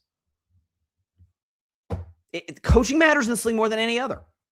Patrick, Philly won't be any NFC West team in the playoffs. They will break and implode at any given moment. Nick will be out-schemed by Shanahan, McVay, and Clint Kubiak. Yeah, and it's weird to even say Sirianni being out-schemed because he didn't even call plays. So even more so, Patullo, if it's a Patullo, which technically Patullo wouldn't be going against a Shanahan, he'd be going against a Saleh. Still, Saleh. If Patullo gets Mike McDonald. It's a complete mismatch. So, I mean, if he's mismatched by Sean McDermott, who is a good culture builder, but I've said is the Mark Jackson of coaches. So, again, you come away from that game kind of feeling worse about both teams, Buffalo and Philadelphia, whereas like Niners, Bears, you feel great about both. Okay, let's do a recap. We'll do college football predictions in 15 minutes or so. Let's do a recap of Week 17 around the National Football League. So obviously, again, didn't get a chance to react to the Christmas games. We'll sort of go through those, the Saturday games, and then, of course, the games that we saw played yesterday. Thank you, Patrick. He said Ken Dorsey was the Bills. I always forget it was Ken Dorsey. The only image I have of Ken Dorsey in my head is when a few years ago they lose. I think it was to Miami. It was an early season game, and they run out of time or something like that, and he takes the play sheet. He's like slamming it. He breaks the camera. It's like, oh, okay. Not the temperament to be an NFL OC, I see. Okay, so for the Christmas games, Dallas beating the Washington Commanders 30-23. So, listen, it's a Christmas Day win for the Dallas Cowboys. How about them Cowboys? Yeah! I guess you'll take it. Cowboys fans had a good holiday season, I imagine. But Dak played well, over 300 yards passing, couple touchdowns. George Pickens finally saw him a little bit. Kevontae Turpin it was more a great throw by Dak, but Kevontae Turpin take it to the house early. The defense still isn't very good. The fact that a Josh Johnson quarterbacked Commanders offense put up 20 and had a chance late to make it interesting. I think they had a chance to tie it before Dallas got on a Brandon Aubrey field goal to put it out of reach. Again, I said it last week on the show. The whole clip's on YouTube. It angers me to no end that the Cowboys wasted that Jerry Jones wasted the best season of Dak Prescott's career because of pure hubris. Because he had to get the upper hand over Micah Parsons. Again, if Micah Parsons is on this defense, do I think the Cowboys defense is good? No, I do not. They have too many holes in the secondary. The linebacking core is atrocious. And outside of Micah, the defensive line, awful. You can say, well, they had Quentin Williams. Obviously, they would have had Quentin Williams without the picks they gave in the trade with Green Bay for Micah. But with a Cowboys offense that explosive, a Dak Prescott who's been, by the numbers, a top 5 quarterback in the league this year. George Pickens, for all his many faults, top 10 in the NFL in receiving. CeeDee Lamb, again, same thing. Javonte Williams, top 10 in rushing. Brian Schottenheimer, some creativity there. Like, Cowboys offense did their job despite a bad pass protecting O-line. and you couldn't get off the field. And Micah, before the ACL, went on to have what was going to be easily the best season of his career in Green Bay because of pure hubris. Hey, this guy thinks he's bigger than the Dallas Cowboys. No, he's just holding out the way that Dak did. And of course, you ended up paying Dak because you had to, because you would be a 4-win football team at best without Dak Prescott with this roster. You better hit on those draft picks, and given Jerry's recent drafting history, I'm not terribly confident. But hey, at least Dallas won on Christmas. Vikings beat the Lions. I did want to discuss this a little bit. Vikings beat the Lions 23-10, despite Max Brosber throwing for 51 yards. So, Detroit is facing a very similar dilemma to Philadelphia. The only thing is, at least Philly got a Super Bowl with their A-plus coordinators. With Detroit,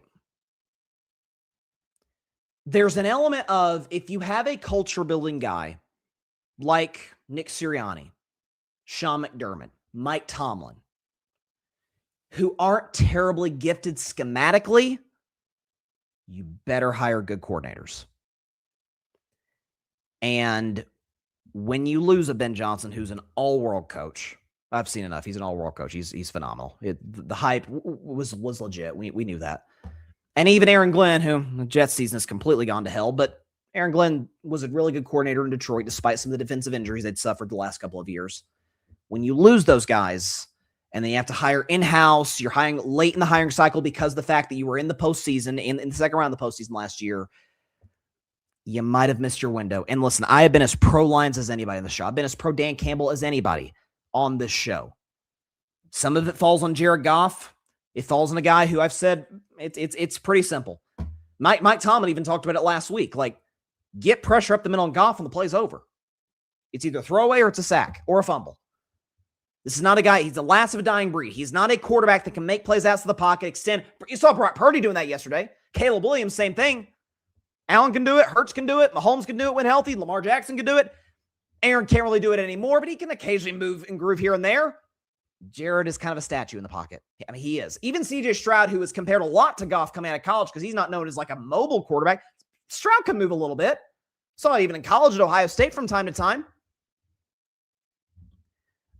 I don't know if Detroit's going to draft a quarterback just because I don't really love this quarterback draft aside from Fernando Mendoza and Dante Moore. Love Mendoza, and I really, really like Dante Moore a lot. Outside of that, it's not a great quarterback draft. Next year could be, but we'll see. I think we find ourselves in a situation where Detroit really misses those coordinators. Philadelphia misses their coordinator, in particular Shane Steichen, without question. To where there's kind of only so far a culture guy can get you before, okay, football's a game of schematics. It's a game of, intelligence and being able to gain a certain advantage that the other team just does not have the requisite coaching staff to expose or to get ahead of. Like, that's why I say Sean McVay's kind of the perfect coach. He's a culture builder and he's great schematically. You just kind of one or the other. If you're a Campbell, a Sean McDermott, Mike Tomlin, Nick Sirianni, not great with the X's and O's, but great motivators. At least that's what their MO is.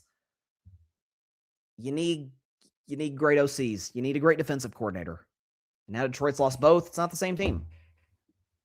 Now, the good news is for the Lions, they have, in my mind, a top 5 GM in the league in Brad Holmes, who has aced the draft since coming to Detroit. They have a lot of questions to ask about the team. I think Campbell's not on the hot seat or anything of that nature, but when he's having to call plays, and the Lions offense did look good for a while when he called plays against the Rams and the Cowboys and Green Bay and Washington, like, they had their moments. But they kind of fizzled out over the course of the season because Dan Campbell, to say the very least, has not Ben Johnson when it comes to play calling. Broncos beat the Chiefs 20-13. So quickly on the Chiefs side, we'll do a Travis Kelce career kind of overview if he does indeed retire. I want to give him his own segment and give respect to in my mind, one of the 3 greatest tight ends in the history of the game. But if that was his last game in Kansas City, shout out to him. And by the way, again, I hate that the Chiefs are moving to Kansas. I hate it for Kansas City fans in Missouri. Hate it for them. For Denver, though, and I know Broncos fans don't like me for this, and it is what it is. They're going to get the 1 seed. The Chargers just announced today they're going to sit Herbert. Harbaugh announced he's going to sit Herbert for Week 18. I don't necessarily blame him. He's gotten beat up. You want to have Herbert fresh for the playoffs, and you're locked into a wild card spot because you're not going for the AFC West. Here's who the Broncos. So the Broncos are going to beat the Chargers and get the 1 seed. They will have got the 1 seed beating the following quarterbacks: Cam Ward, Jake Browning, Jalen Hurts, Justin Fields, Jackson Dart, Dak Prescott, Davis Mills, Geno Smith, Mahomes, Mariota, Pickett, Love, Chris Olodukon, and presumably Trey Lance on Sunday. Like, save for Stroud. Stroud was in there briefly, but then he got hurt early in the game. Save for Love, Mahomes, Dak, and Hurts. Pretty bad quarterbacks. Pretty bad quarterbacks when it's all said and done. And they lost to Trevor Lawrence. They lost to Justin Herbert. They lost to Daniel Jones when he was on his Linsanity run. Is that when you run into a Drake May, a Josh Allen, a Trevor Lawrence again, you're not necessarily feeling great about your chances because you haven't beaten teams in your weight class, so to speak. The quarterbacks in your weight class. And when you're constantly just scraping by the skin of your teeth, again, we see this year after year. 2020 Steelers, the 2021 Cardinals, 2022 Vikings, 2023 Eagles. We see it with these teams year after year, and eventually the luck kind of runs out. I've said in the show, winning games, close games is an art. But when you're in dogfights with a third-string quarterback with Kansas City season totally over, and you have everything to play for, they have nothing to play for except for Travis Kelce hoping to go out with a win on Christmas. That's not great, man. So, I maintain I don't buy Denver. I don't. And it's nothing to do with their defense. Nothing to do with their receiving corps. People have knocked... Cortland Sutton's a good one. I don't know what people are knocking Cortland Sutton for. He's a great deep threat, good route runner. We'll see. Patriots over the Jets. That game was over before it started. 42-10. Thanks to the Bills' loss later in the day, the Patriots wrapped up the AFC East for the first time since 2020. We could show Drake May's numbers. He was nothing short of sensational. Not 1, not 2, not 3, not 4. 5 touchdown passes, 0 interceptions, 90% completion percentage. He's 19 for 21 to be exact.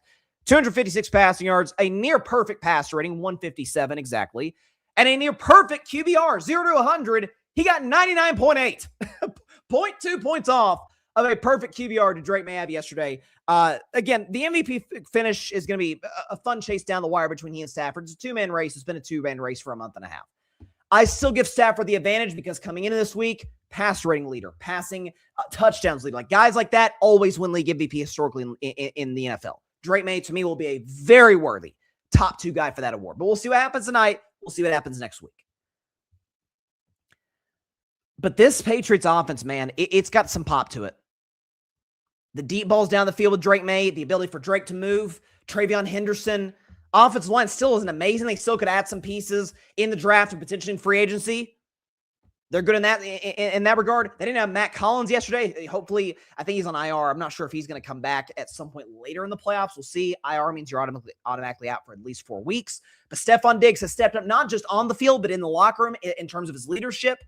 Hunter Henry, create a play calling from Josh McDaniels. We know what Mike Vrabel brings to the table. Again, Vrabel, culture guy, needs a good staff. He's got one. Josh McDaniels is a bad head coach, great OC. Worked with Brady, who doesn't, but worked with Mac Jones, has worked with Drake May. So kudos to the New England Patriots. Saturday games, almost forgot to mention the Saturday games. Texans over the Chargers, 20-16. Again, this Houston's Texans defense is just smothering. Danielle Hunter, Will Anderson, who's a monster. Derek Stingley Jr., who is, I think, I've said that all year with respect to Pat Surtain, I think Derek Stingley Jr. is the best corner in all of football. I think he is a ball hawk, can play a one-on-one, man coverage zone. He's awesome. Al Shire, the linebacker, he kind of has a history of being a little bit of a dirty player, but by and large, complete backer. They're stacked from top to bottom. We know how great of a head coach, particularly on the defensive side of the ball, D'Amico Ryans is. If they get anything, because we saw C.J. Stroud hitting the early passes in the game, if they get any level of consistency from Stroud, from the receiving corps, Nico Collins, Xavier Hutchinson, guys like that, okay, this is a team that could go to their first AFC championship game in the history of their franchise. Because, listen, I do think the Texans are a legit contender. It feels like the offense is going to be what lets them down. They're going to lose like a game that they won on Saturday, like 20-16 or something. Defense is all it can, but Stroud has one bad turnover, sets the other offense up in a short field, and that's the difference in the game. So we'll see what happens. Again, Stroud started with the 2 touchdowns, but had a couple picks. They kept letting the Chargers back in the game over and over. The Chargers just did not want to win it, I guess. But that's what happened. Saturday night, the only reason my Steelers were even in position to lose to Cleveland for the division to come down to Week 18. Ravens on the road against the Packers, 41-24. Quickly in Green Bay's side, again, they're obviously done. The Micah Parsons injury has doomed their season completely, and the injuries top to bottom on both sides of football, suffer more injuries against the Ravens. Jordan Love, I imagine Green Bay, since they're basically locked into the 7 seed, will sit him for next week, have him fresh to go for the wild card round. But Malik Willis, and Patrick kind of mentioned him in the comments about could the Steelers go after Malik Willis. With respect to Malik Willis, I think a lot of it's a credit to Matt LaFleur because Malik Willis was in Tennessee and it was bad. But give him a good offensive coach and he can perform like he did on Saturday night. Malik Willis, 18-21, 288 passing yards. He also had 60 yards rushing, 1 touchdown passing, 2 touchdowns rushing, passer rating of 134.6, a QBR 0-100 of 94.5. Malik Willis made himself some money on Saturday night. He played relatively well in that Bears game last week. He had some moments, me and my family saw him in person last year in Nashville when they played the Titans at Nissan Stadium. Played great in that game. Had a good game against Indianapolis. I remember distinctly a game last year against the Jags where Jordan Love goes down early, or actually it wasn't early. I think it was second half. Willis steps in, leads the Packers to a game-winning drive.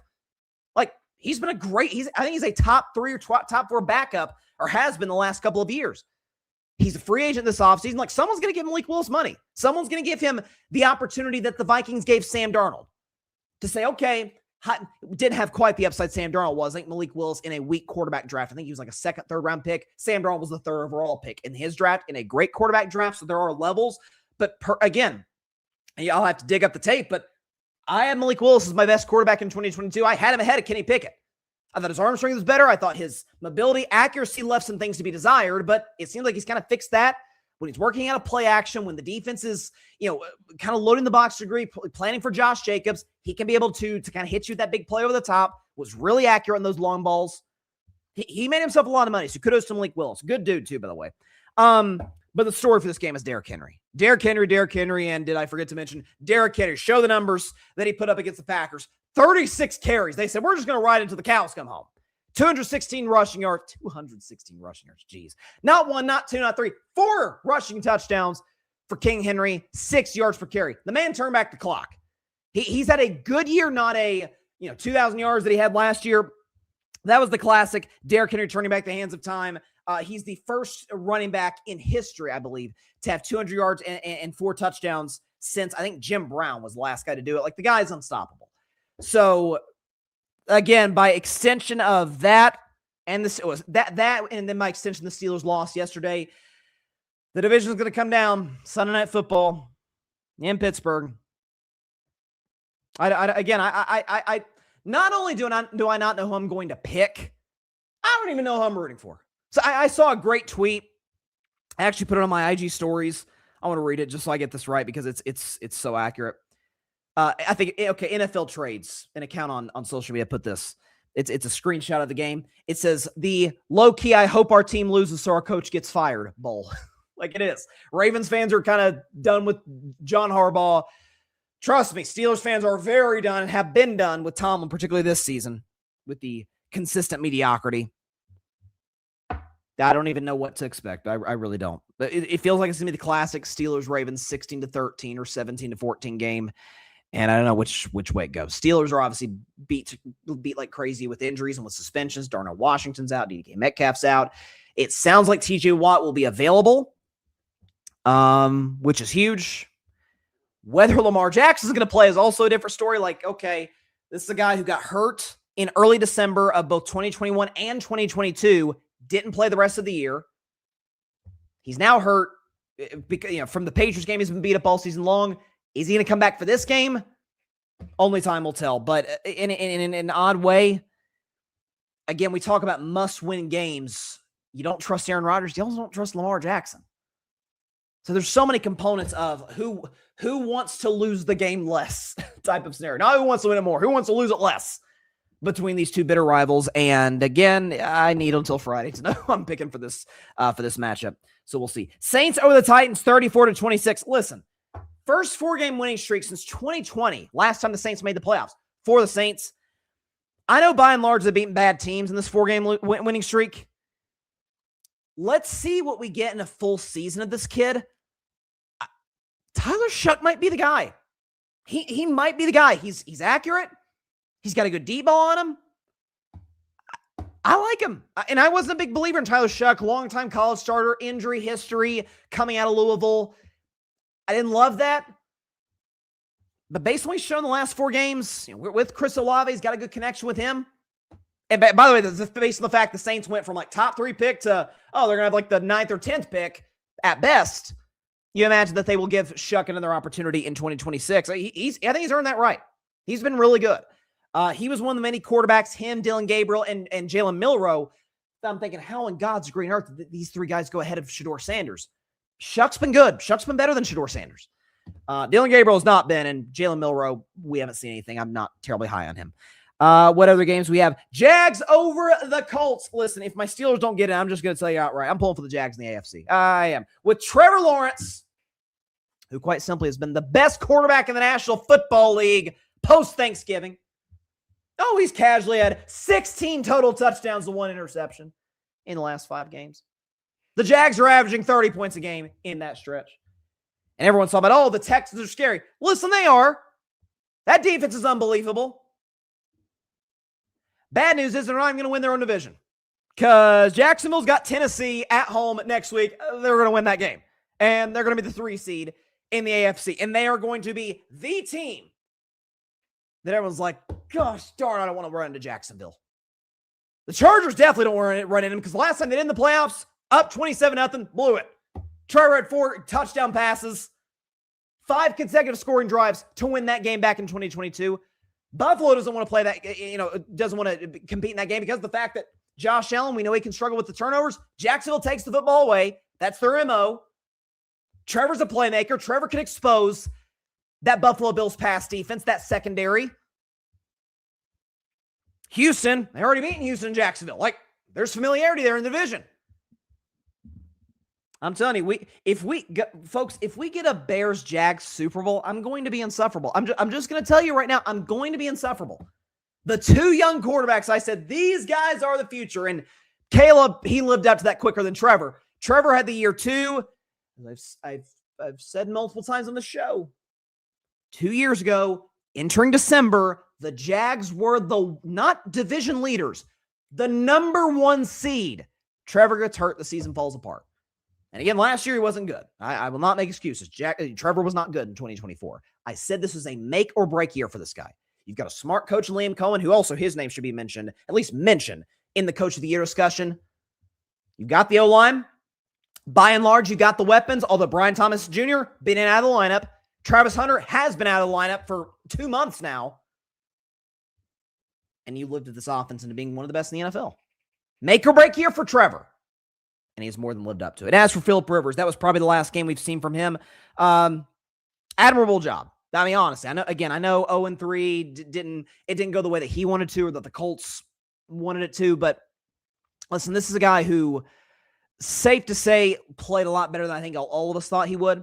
This is a guy who literally has grandkids, 44 years old, steps up, gives his family life insurance for the next 5 years by being a recently retired NFL player. So maybe this is nothing more than Phillip Rivers playing the long game with this situation, making sure the family's taken care of. But no, in all seriousness, it was great to see him back out there. He was trash talk. I saw a thing where he was ready to help a Jags player up and then pulled his hand back like, that's the old baller that Phillip Rivers has been over the course of his career. So it was good to see him back out there. And that Monday night game, I didn't get a chance to react to the Monday night game last week.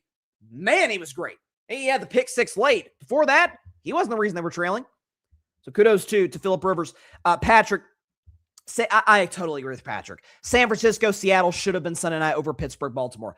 Patrick, I think the only reason that they put Seattle and San Francisco as the Saturday night game instead of the Sunday night game is just because there's more history between the Steelers and the Ravens. Because these are the Ravens are an iconic franchise because they've only been around for 30 years. The Steelers certainly are, but it's been the preeminent rivalry of the NFL over the last 30 years or so since the Ravens became an NFL franchise.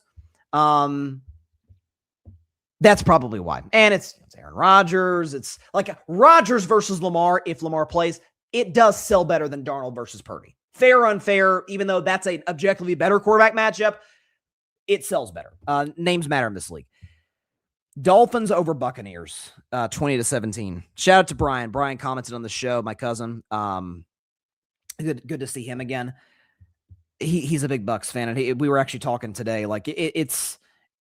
He was asking me. He was like, "Do you think Bowles gets the boot if Tampa Bay goes out?" And I gotta admit, it would be hard to see that not being the case. If you're a Tampa Bay Buccaneers team, and at one particular moment in the season, we were thinking, "Oh, you could be the 1 seed based on your schedule. You're 6-2. You're playing good football." Baker, remember he was an early season MVP candidate. I almost picked Baker before the season to win league MVP. And since then, the Bucs have went 1-7. Like they've been one of the worst teams in football in that stretch. And you lose to Quinn Ewers. Quinn Ewers, who by the way was solid yesterday. I wasn't big on him out of Texas, but kudos to him. He played pretty well. Worked out a play action against the Buccaneers. But now it's all out in front of them. Beat Carolina at home on Saturday, and you're in the playoffs as the 4 seed. And hey, once you're in the dance, anything can happen. Single elimination. It's not a best of 3, 5, or 7. Seahawks over the Panthers, 27-10. Again, Carolina kind of the same thing as Tampa Bay. We'll kind of break that more down on Friday. Sam Darnold was not that good yesterday. However, a stat I came across, and we made it into a graphic on the show. There have been 5 quarterbacks, but 6 times total that a quarterback has won 13 games back-to-back season. Please show that list because it's some pretty good names on there. Favre between 96-97. Brady between 03 and 04. Brady between 2010 and 2011. Peyton in 2012-2013. Rodgers in 2019-2020. Sam Darnold in 2024-2025. Quarterbacks to win 13 or more games back-to-back seasons. Pretty good lists. Favre, Brady twice. He's the GOAT, of course. Manning, Rodgers. It's not a bad list to be on. But the beauty of and this is what's great about sports, man, is occasionally, not always, but occasionally, you will get opportunities to redeem yourself. And we know Sam Darnold, the man was a legitimate MVP candidate last year. I mean, you remember that game against Green Bay? I think it was week 17.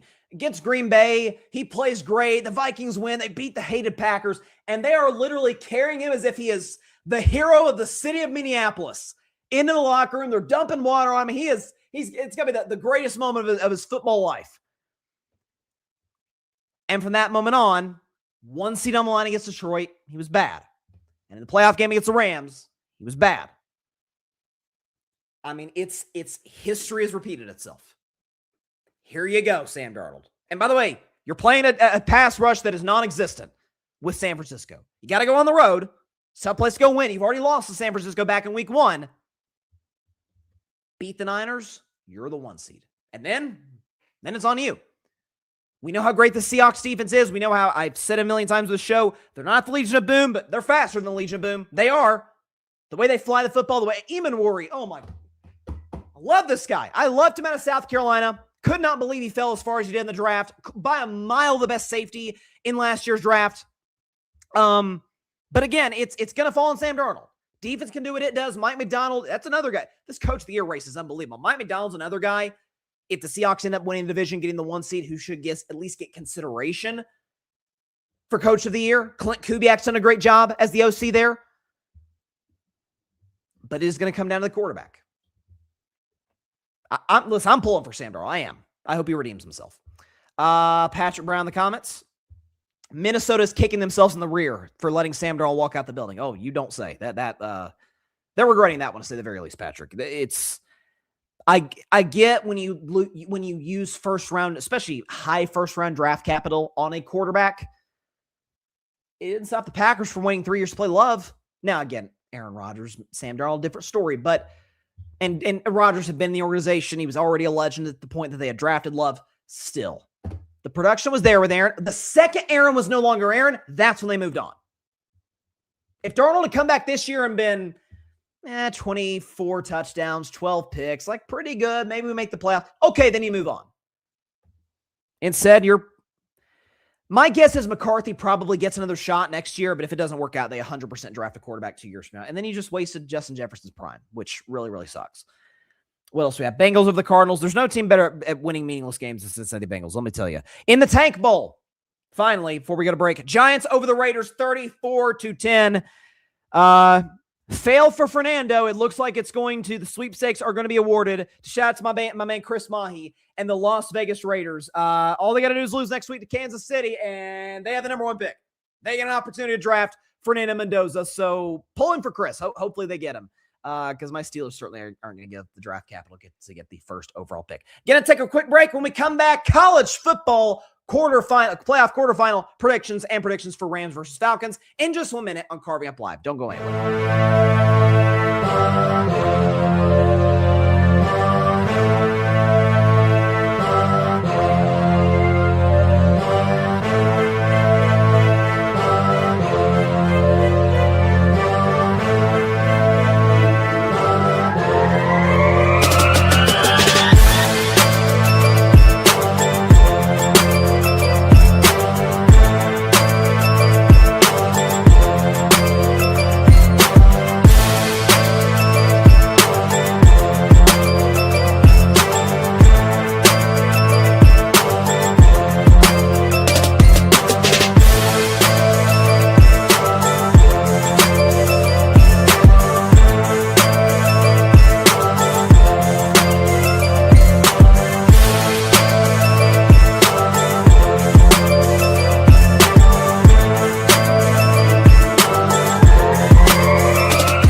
Welcome back to Carving It Up. I just saw this on social media, and I can't believe this is still the case.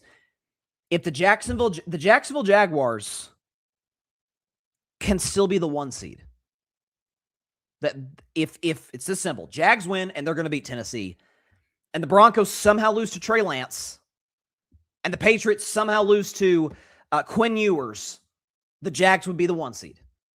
They could also be the 7 seed, which is crazy.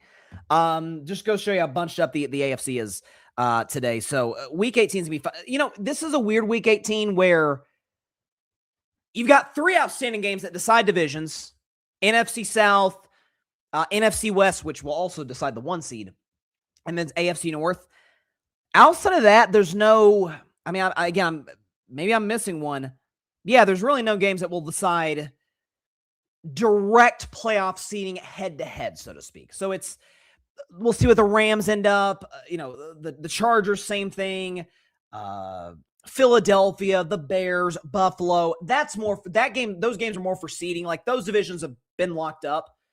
Those have either won or came in second, or whatever the case may be, or third in the case of the Rams.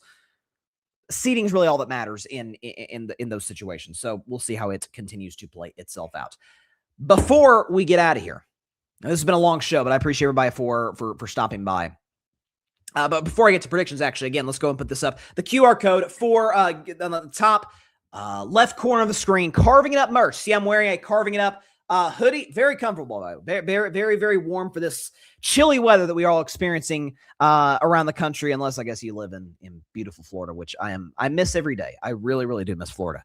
But got hoodies, we got T-shirts, we got coffee mugs. I think we've even got stuffed bears, some teddy bears that's got like a Carving It Up hoodie on that, like whatever you can think of, whatever kind of merchandise that comes to mind. We've got that. So the Carving It Up merch, that is right there, that QR code right there. Hit that, or not hit that. You can't, it's not a link. Scan that. It'll take you to the website, and you can be able to purchase any Carving Up merch that you would like. So again, check it out. Rep the brand. We would greatly appreciate it on the show, without a doubt. All right. College football playoff continues. And as I said near the top of the show, this is a rare instance in which I could see a scenario of any of these 8 teams winning the national championship. Some more narrow than others, of course. I believe more in Indiana than I believe in Miami. Of course, they've given me ample reason to believe in them over the Hurricanes. But I could see Miami winning the national championship. I could see Texas Tech winning the national championship. I could see if things break their way, James Madison couldn't. Tulane couldn't. Oklahoma with their offense, I don't really think so. So that's right. A&M, I really don't think could have. That's our vicious history. I was not a buyer in A&M in the second from November on. So let's get into predictions. College football playoff semifinal. Let's get the intense background music going. Playoff music. Here we go.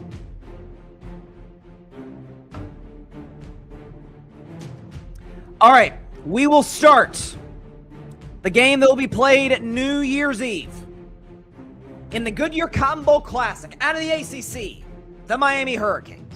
Out of the Big Ten, the defending national champion, Ohio State Buckeyes. Ohio State is favored minus 9.5 this game. By far the biggest line that we see in the second round, in the quarterfinals. So, obviously, Ohio State with extra rest. I personally, with respect to the Buckeyes, and I don't have a problem with the committee putting them at 2, I would have put Georgia at number 2 just by virtue of winning the SEC, dominating Alabama the way they did in the SEC championship game.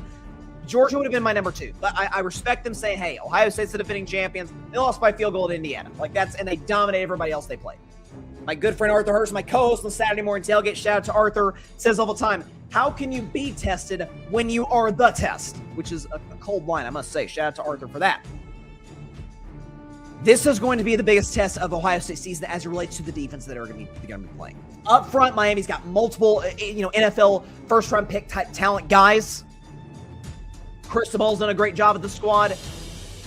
Ultimately, though, what it comes down to is I don't trust Carson Beck. I love Fletcher, the running back they've got, who ran wild on Texas A&M last week, helped get them into scoring range. Tony ended up running in the touchdown to give Miami the lead for good. But if it comes to a situation where one Carson Beck interception, he threw, I think, 5 this year in a game against Louisville a couple of months ago. Just a couple could be the difference in this being a blowout and this being, this could be a down-to-the-wire type of shootout game. I'm going to go with a gradual pull-away type of game by Ohio State. So give me the Buckeyes, minus 9.5 to win this game, 31-13, pretty comfortably. But again, I think this is a spot where it's like, 17-13 going to the fourth quarter. Miami's in it. Beck throws a big pick. Buckeyes score, and then they just kind of roll the momentum from there. Ohio State over Miami, 31-13. On to New Year's Day. You've got the Capital One Orange Bowl featuring, out of the Big Ten, the Oregon Ducks. Out of the Big 12, the Texas Tech Red Raiders. Texas Tech, or rather Oregon, is a favorite, minus 2.5. I think this line opened actually at Oregon minus 1.5. It's gone up points too. So obviously the betting public is on the Ducks. Of all the games, this is the one I went back and forth on the most. Easily. Because on the one side with Oregon, Dante Moore's excellent. I think Dante Moore, some draft analysts like Mel Kiper have him as the best quarterback to draft. I'm a Fernando Mendoza guy. I've got Mendoza and then Dante Moore, but his playmaking ability, outs to the pocket, the arm strength, I love what it brings to the table. There's an explosiveness to Oregon's offense. We saw it, albeit against James Madison, but we saw it last week in Eugene in the first round. On the other side of the coin, a Texas Tech team that, in my opinion, has been criminally underrated all season long. We think about Texas Tech, we're like, the high-flying offense, and outside of Mahomes, quarterbacks that don't really translate to the NFL. It was the pirate coach of the squad and Mike Leach, and can't stop any. This is not your uncle's Texas Tech Red Raiders. This is a Texas Tech Red Raiders team that quite simply has one of the best defenses in all of college football. There's no question about it. This is a squad that's got the guys that can get to the passer, a guy in what's my guy's name? Rodriguez, I believe who it is, I think. Who is an absolute dog on the defensive side of the football. Absolutely dominant. Led the Big 12 in tackles, I believe, at 117. Like, this is a guy who's going to be a top 10, top 12 type of pick. Texas Tech's been dominant all season long. You say, it's the Big 12. The best team in the Big 12 other than Texas Tech, BYU, smoked them twice. Any team that has an explosive offense shows the capability to be an explosive offense, and they have maybe the best defense in the entire playoff. Indiana will take exception to that. So with Miami, I think it's got a chance to win. So with respect to Dante Moore, who I love, give me Texas Tech in the upset, plus 2.5 in the Orange Bowl, 27-23, and will be one of the more entertaining games of the entire college football playoff. Texas Tech, Big 12 champions, and they will be headed to the college football semifinal game They will beat Oregon 27-23 as a 2.5-point underdog. Up next, granddaddy of them all, the Rose Bowl, featuring out of the SEC, the Alabama Crimson Tide. Out of the Big Ten champions, number 1 team in America, the Indiana Hoosiers. Indiana favored -7. So again, obviously Indiana with the rest advantage on Alabama. The Tide with an incredibly impressive win in their last game against Oklahoma, down 17-0. I picked Oklahoma. That was the only game I got wrong in round 1. Oklahoma's up 17-zip. Mateer's got it going. This defense is suffocating Alabama's offense. And they feel like the game flipped on the pick 6 off John Mateer at the end of the first half, and Bama rode that momentum from there. I believe it was make sure I get this right, for Alabama against Oklahoma. It was a 34-7 run to close that football game for the Crimson Tide. Ty Simpson was excellent. They ran the football effectively. Like, this was a Kalen DeBoer legacy game for the Tide, and his team showed up to the occasion.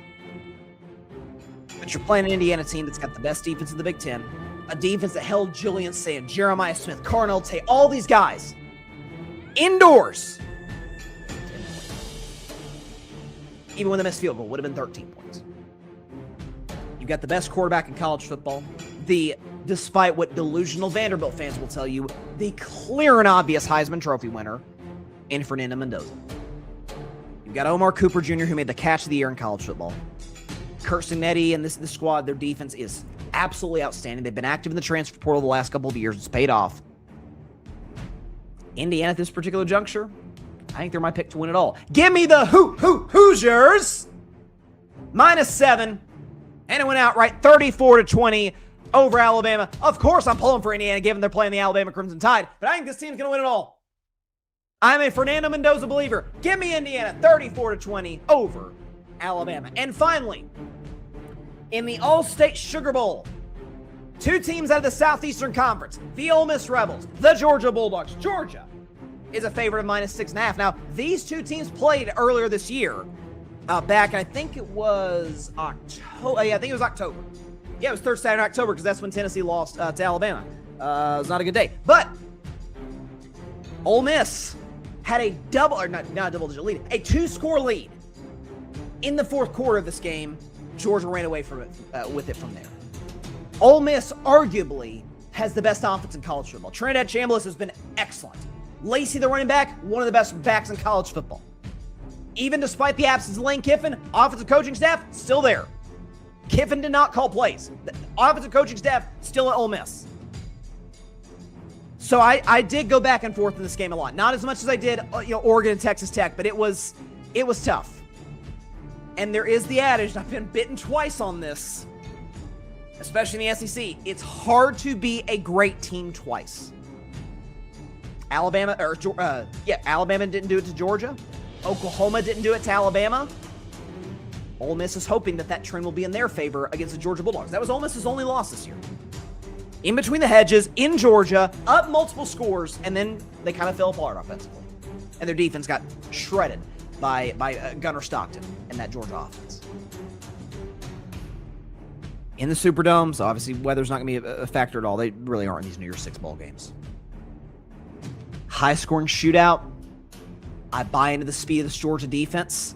I'm going to take Ole Miss +6.5, but the Dogs of Georgia to get the W, 31-27. Georgia in the Sugar Bowl over Ole Miss. They advance to the college football playoff semifinal, 31-27 over the Ole Miss Rebels. They beat them for the second time this season. That's what I've got for the playoffs. So if that holds, if my predictions are correct, we would get Texas Tech versus Indiana in the Chick-fil-A Peach Bowl. And we would get Georgia. Oh, God, how good is this? Georgia versus Ohio State in the Verbo Fiesta Bowl. Folks, I'm going to call my shot now. And it sounds like, oh, you're going chalk. It's 1 versus 2. Duh.